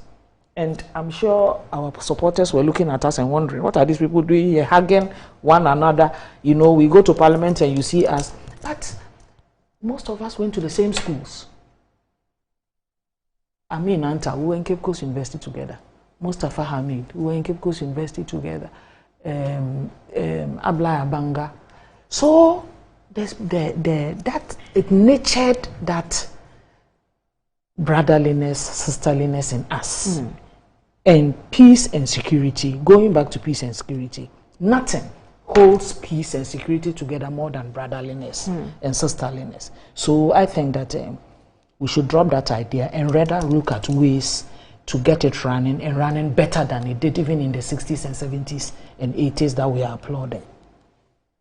Right, just a quick one. We have a few minutes to go. So a quick one on the finance minister's our expectation. We're expecting that taxes will be removed. Taxes will be removed? Yes. For example, the COVID levy should go off. E-levy should go off because E-levy we were promised that because we're not going to IMF. Reached our target? Which target? You know what happened with E-levy? We've had revisions. Now no, Annie, let's just be factual. You know, I'm being factual. About am I not being factual? No, hold on. No. The condition of E-levy was that we're not going to IMF. Before. And so we have the resources now that we have here. Gone to IMF, let's gather EMF the resources. No. We knew how much we wanted IMF. We have reached a time in our country. You know, E-levy was even before Russia-Ukraine crisis. No, Annie, the circumstances and the situation. No, Annie. E-levy was before Russia-Ukraine crisis. When was Russia Ukraine? Why was e-levy introduced? No, I'm asking you a question as well. Okay, I can't do that because you always tell me. But Annie, you see the expectations right now, revenue generation and revenue mobilization. It was an internal revenue mobilization. What caused to spread the tax finance net minister and went to ensure it was also introduced in a sector where growth had increased the most during the COVID era. The e-transactions, e-issues. I came here and I went on a whole tangent of explaining that. Annie, you see, at the end of the day, right now, we have to look internally. What we don't have as a country, we cannot spend. If our revenue goes up, it also increases our chances of what? Of spending. For me, I'm expecting a lot with the budget. I want to see how our macroeconomic fundamentals, what we have done, the stabilization of the cedi. We now have seen a stable, going on. I want to see what the finance minister, the honorable finance minister, is going to propose and say about this stabilization. The depreciation we had last year from almost 30% has gone down to 22%. Is this going to continue? Because as much as possible, it affects investment. It affects the general economic climate. We want to see where our growth rate is heading to. We had the target base from the 2023 budget. We had a target of 3.7. So the first quarter, where have we gotten to? You see today, Germany is going through recession, 0.2, 0.5. These are world powers, and they are being brought down to their knees. So we want to see where we are also heading. If we are achieving these growth targets, then we know that we are definitely on the right path. There's something good about the policies and what we are doing. And you have spoken about revenue mobilization. I want to hear about how well we have done with raising enough revenue, because based on the 2023 budget, there were some revenue mobilization bills that were Parliament. Very thankful to Parliament for supporting and going ahead to pass, because we needed to start looking internally. I also want to hear about expenditure. What has government done with the expenditure cuts, And I think it would be very nice and prudent for the finance minister. Are we likely to see further expenditure cuts? Well, that's what I don't know what is going to happen, but there was this 30% expenditure cut that has been going on. We heard some of the proposals during the 2023 budget, so I think the finance minister would give us some updates on what has happened with that so far. I think the IMF. We went to IMF in July 2022. We've looked at the budget that was proposed, the things that were proposed as a part of the IMF. That is a post-COVID program for economic growth, our PCPEG. We want to know how well we are doing with that. We want to know how well we are doing with our quantitative, the indicators as well as the other indicators and all conditionalities, to know that we are on the right path and that our IMF review is coming up very soon. Have we satisfied these conditions, and how well would we do? I think we also want to look at protection of the vulnerable, and that speaks to the social sector, spending in education, LEAP. Like the aged? Exactly, aged, LEAP, livelihood empowerment against poverty. We know that it was doubled, so we want to see how far we have gone with that. Capitation, grant health insurance, because we must remember that it's this social expenditure that cushions the poor and the vulnerable, and it's very important. I think we also want to see how private sector boost is going to do, what kind of enabling environment, and I think that relates then to your taxes. If there are no new taxes, then the government is creating some enabling environment. We need to raise internal revenue, but at the same time, we must also be cognizant of the fact that we don't want to also totally take the private sector out of business by consistent increases in prices. After all, right now, it's the private sector that is going to create more avenues for employment. Security and spending, definitely I want to see it. I want to see that the government is still committed to spending on our security and protection of our borders and our citizens, because it is only when we can work in a safe environment that we can be sure that crime and other internal and external issues that would disturb our peace of mind will be going away. I want to see how we have built up our international reserves. We now have IMF support, so we must have a little bit more import cover. How well are we doing with all of those things? These are some of my expectations. I have a lot of others, but you said time is, so I'll just give you this briefly. This is what I'm looking at: inflation rate, our depreciation. So these are the macroeconomic indicators, our growth rate. But I also want to see private sector. I want to see what government is doing with our Great Cocoa Board, all of these issues. And then I think we would have come to some realization that we are on the right path and things are going to get even better. And yeah, I would keep saying, and I keep telling you that it has taken a lot, despite all the global crisis and global issues and everything. I think Ghana, we are doing well, and we must commend ourselves. And it hasn't just come from the NPP administration.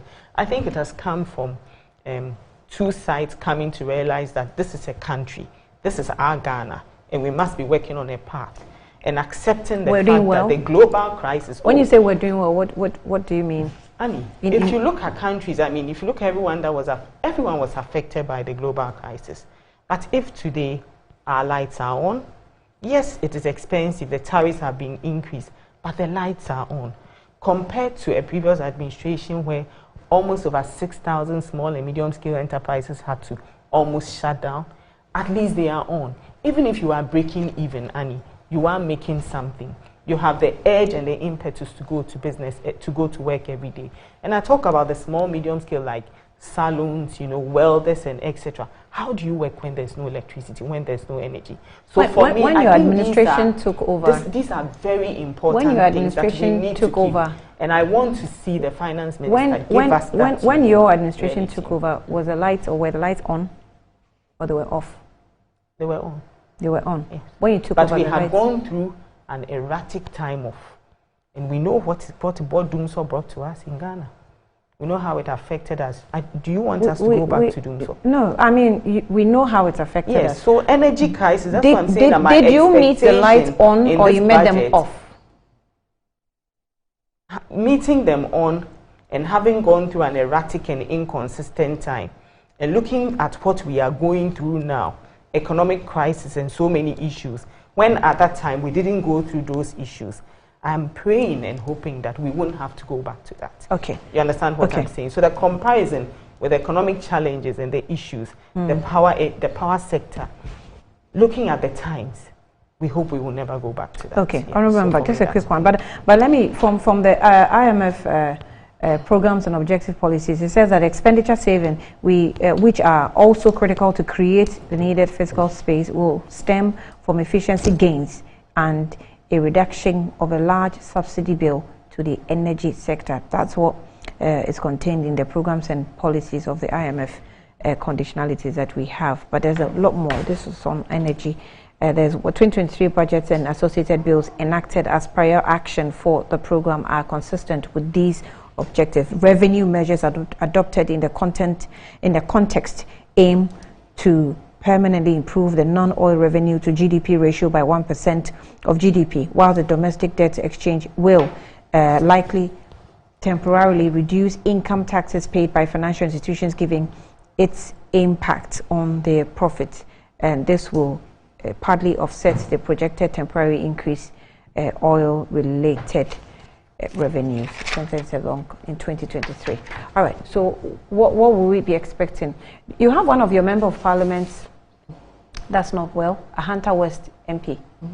And there's been allegations and rumors, not yet confirmed by the government, but that he's giving in his indication that he wants to step down and he's not being allowed. Is that true? Well, Annie, sometimes it's hard to discuss people's health conditions in public, and so I will just restrain myself to what I know and what I can say. Right. I mean, this gentleman, you often see him in the chamber, and I am one person who I like to attend the chamber on time. So I often go there on time. And most times, by the time I get into the chamber, he's on his seat. He's been wheeled in, and then he's sitting there, and able-bodied MPs have not arrived yet. The Speaker hasn't arrived. Parliament hasn't started, sitting hasn't started, and he's there, waiting. And I've asked myself, why will anyone subject this man to this treatment?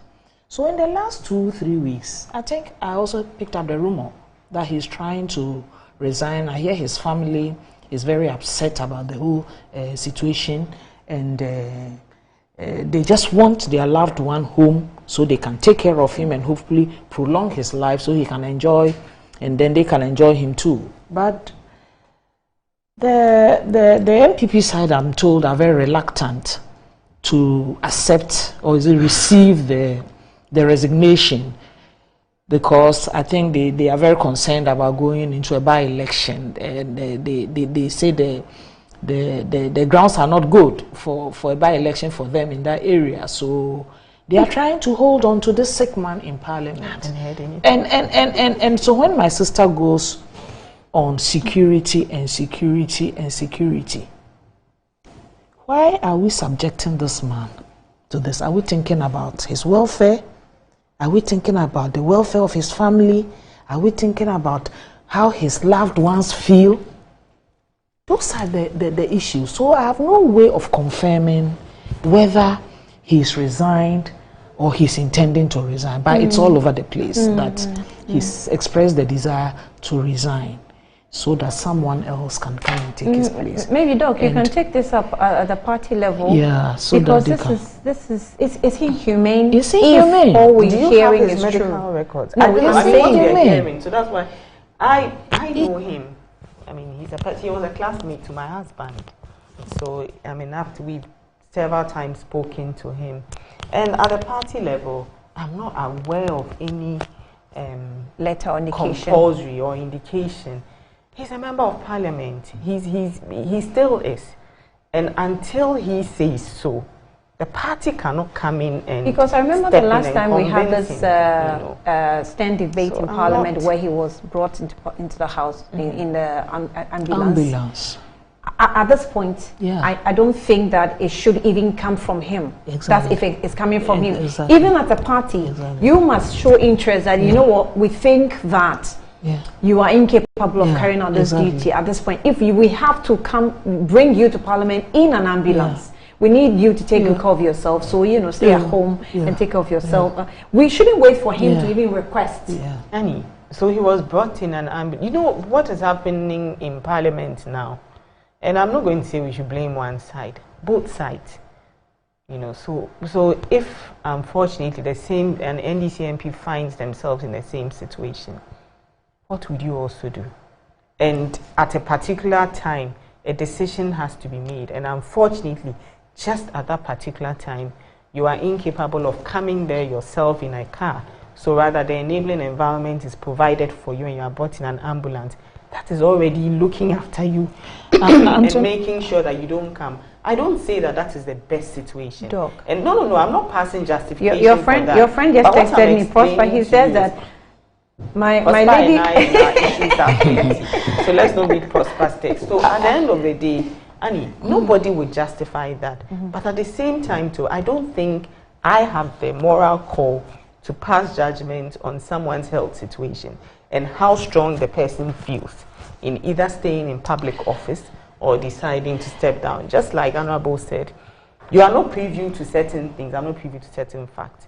And for me to say that, yes, I'm going to go ahead and tell party that we should influence the person stepping down. No. I mean, we're saying that even if it's not true, by now the party must have come out to tell us that I'm this sure is that not true, internally because we are going to do, and the rumors are really right. Everybody seems to have heard it. It's all over social media. We know he hasn't been well. No, but it's all over social media. But we even have it factually that he was brought to parliament in an ambulance. As a news agency, we have it as a fact. Is he still being brought to parliament in an ambulance? No, in a wheelchair. In a wheelchair. He comes in a wheelchair now. I think we have genuine concerns about his health. You know, sometimes, we sit very late, especially on a day like this, that the finance minister Oga Ken is coming.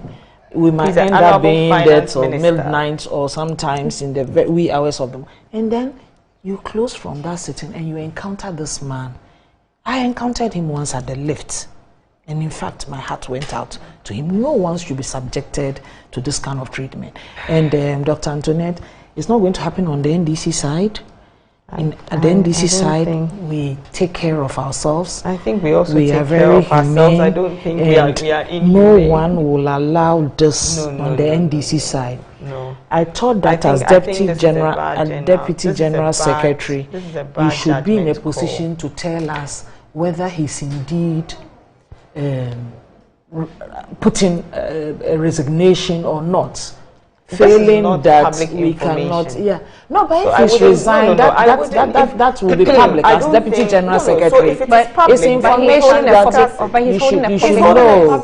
Even if he tenders in his resignation, even if he is, due processes, isn't it? Oh, but Doc, are you saying that? Seriously, I don't think. Are you? No. Are you saying that? Are you saying that if he has tendered in a resignation, if he has tendered in a resignation, hold on, let me ask this question. It is known, or he has indicated as Deputy General Secretary, we are not aware. That information. As Deputy General Secretary, but you should know. So if you don't know, that's fine. Do you understand? That's fine. I said it already that he has not. And I already also said it that the party is also not in a position to tell him that tender in your resignation. I said it. I said he's an independent person. He's a public officer. Yes, it's true. His family is screaming all over the place that the party is refusing to take the resignation. The party is refusing to take the party. To take the resignation. The party has petitioned the party.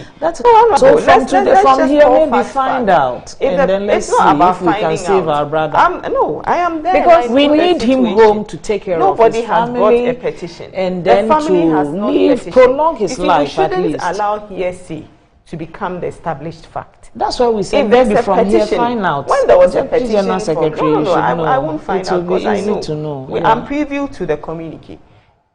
Petitions have been brought in, and we discuss it in meetings at the party level and everything. If such a petition has been brought in, from steering committee to National Executive Committee to National Council, all of this will be considered. The MPP is never inhumane, and I said already that I, even on a personal level, know him. Why wouldn't I be concerned? He's a friend. I text him. I speak to him. So at the end of the day, but as I've said, every individual is also entitled to their what. So if such a petition is brought from the family, why will the party not consider it? My time can even force the party to take it in. All right. All right. London, let's go. On our expectation, as I did indicate earlier on, if the minister fails to come today, clearly he will be in breach of the law. So we are hoping and expecting him today. We expect to hear him talk about at least the domestic debt exchange program. I mean, once you took bondholders through that exercise, it means you've negated the original contract that they signed. We want the finance minister to tell us and indeed show us the new contract that they have with the bondholders, so that we know that our elderly ones are at peace with themselves and their investments. Again, Antonia don't want us to talk about inhumane treatment, but these are retirees. The little that they've invested in for their upkeep is being played around with, and yet they don't want to attend to them properly. So at Parliament, we're actually waiting to see and hear the finance minister talk about the debt exchange program. We need to take care of our old folks. We need to ensure that the vulnerable, they are well taken care of. Right. So we'll be sitting through, and then we can have the details of what will happen. I'm saying that because of the IMF conditionalities, now maybe a lot of things will change with the budgets. So you can make your projections and expectations, but might receive maybe very little of it. I mean, at the end of the day. But let's see how it goes. So let's end it here. As Uncle Sampiale has texted me, he says that Anne, please ask Doc if she will allow her husband to be treated like this because of a party power. Well, she says that the man is okay. Annie, please don't take words out about okay, what did you say? I don't know if it's okay. I said I'm not privy to any petition having been brought by the family. Okay. Can you find out for us? You say you speak with him, he's your friend. You text him. If he's not well, he'll tell you. If he's not fine. But Honorable Ambassador P.Ali's point is very, very important. I will not allow my husband. Both of you seem to have a good relationship with the man in question. So why is she also not sharing what she is about him? I'm not a member of his party. No. I'm not a member of his party. So Oh, you know, she's the deputy general secretary. Yesterday you went The deputy to Hini. He wasn't there. He couldn't go to Tamale. He probably would have gone if he was well. There was a common. Yesterday The general secretary wasn't You there. are in If I'd parliament seen Justin, yeah, I would have probably you don't asked need him. Justin. No, so You talk see to him me. in parliament. Talk to me. You are the deputy general secretary. So you should know and let me know. So no, but you, your party, a lady of mine is surprised at what you said. She says that did my sister Antoinette say coming to work in an ambulance is being given an enabling environment? 3 question marks. If she's bedridden, heaven forbid, will she still go to work in an ambulance? Because her approvals are probably needed on some documents. Come on. And it comes with exclamation marks. Helga sends that in. Thanks for the message. Doc, you need to find out for us. As the Deputy General Secretary for NPP, do find out for, because I'm going to have you again after budget. Oh, you're petitioning. I am. We are petitioning you. The two of us are petitioning you.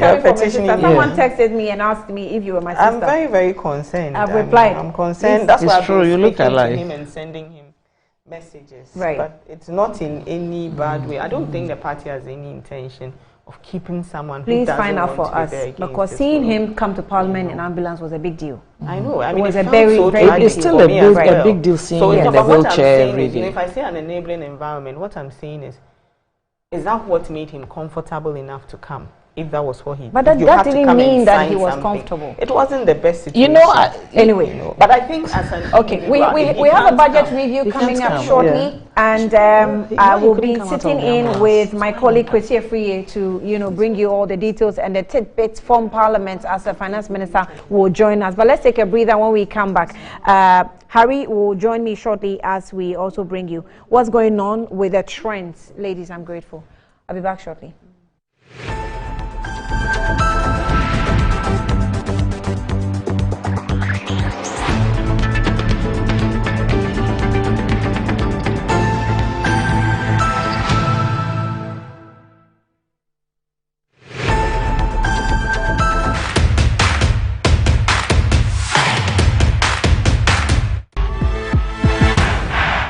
Betway is your gateway to a theme park full of gaming excitement.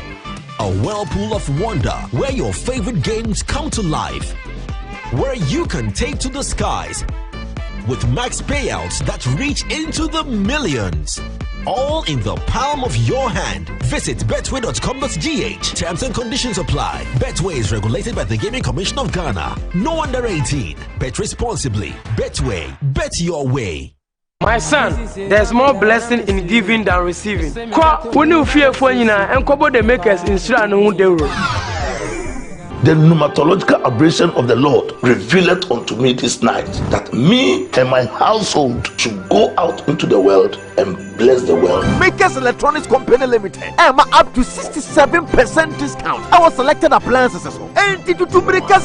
This is what I call quintessential immaculatability.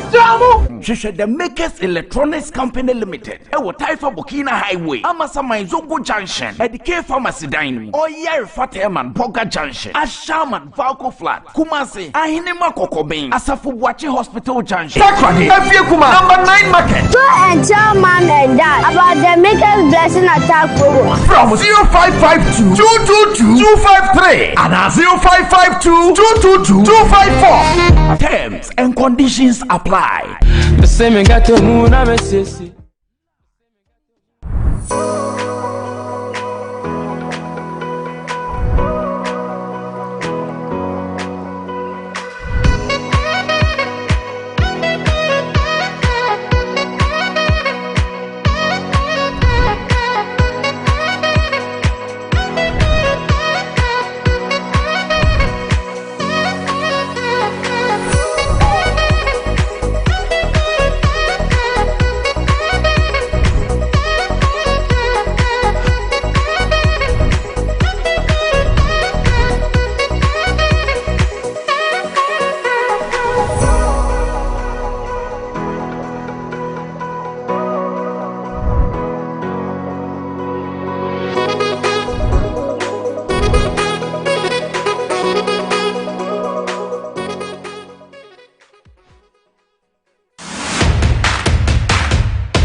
Thank you for staying. Oh, before we go to the budget, let's look at what's going on social media. Is he trending on social media? He is trending. Okay. Is trending at the moment because he's going to be reviewing our budget for us this day. And so let's speak some of your comments that you're sharing on Twitter at the moment. It's now X.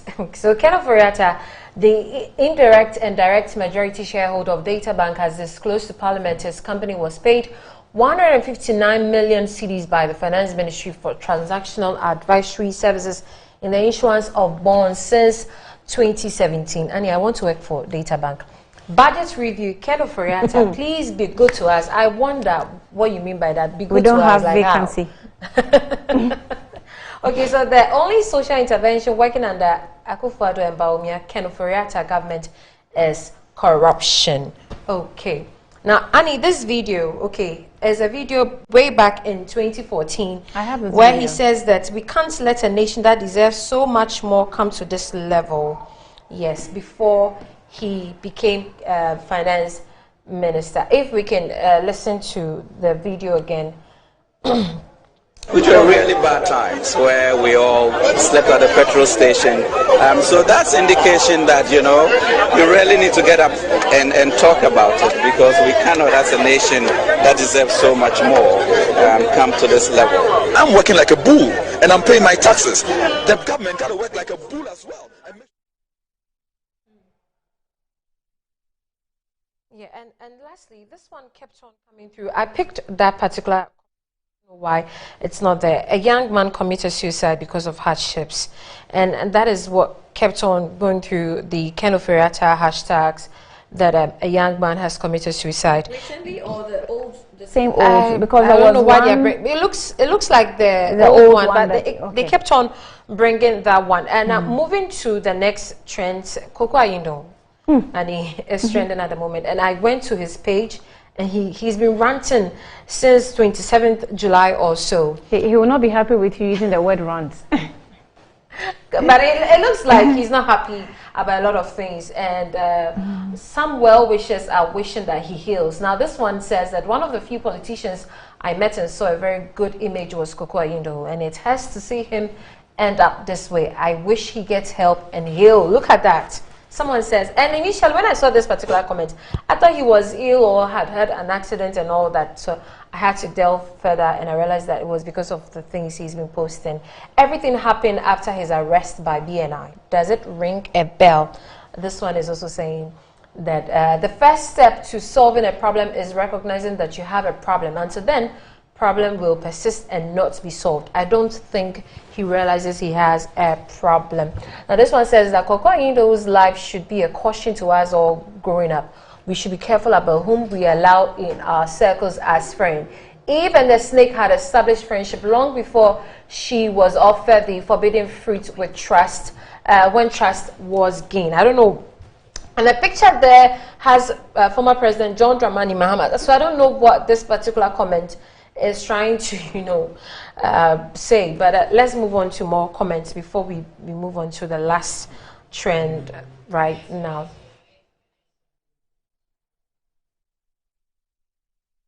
Lastly, it's alleged, because I'm yet to see this post on Davido's official page, but it's alleged that Chioma has delivered another male child. And yes, and a lot of people are congratulating him. But I went to his page on Twitter, and I didn't see anything like that. But I have seen verified accounts wishing him as well, congratulating him on his baby. So yes, if it's true, congratulations to you. They're saying that finally Anita and Co and her squad, they can rest. Have you seen all these first female SRC presidents from various universities in Ghana? Yeah. So we have a Students Representative Council, SRC University of Ghana, Student University body, elected students from giving universities as mediators between students and the authorities of the school, universities, to take major decisions to meet the needs of the students. So I think we had about 3 or 4 over the weekend, all female.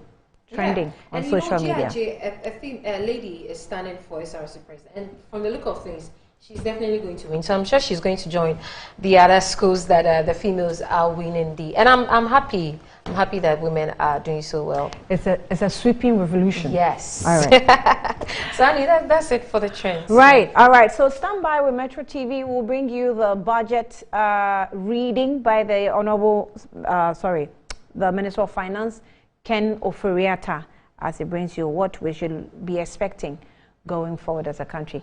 I thank you for your time. And apologies for those I couldn't read your messages. Forgive me. Tomorrow we'll bring you again Good Morning Ghana, of course, with the budget on the table.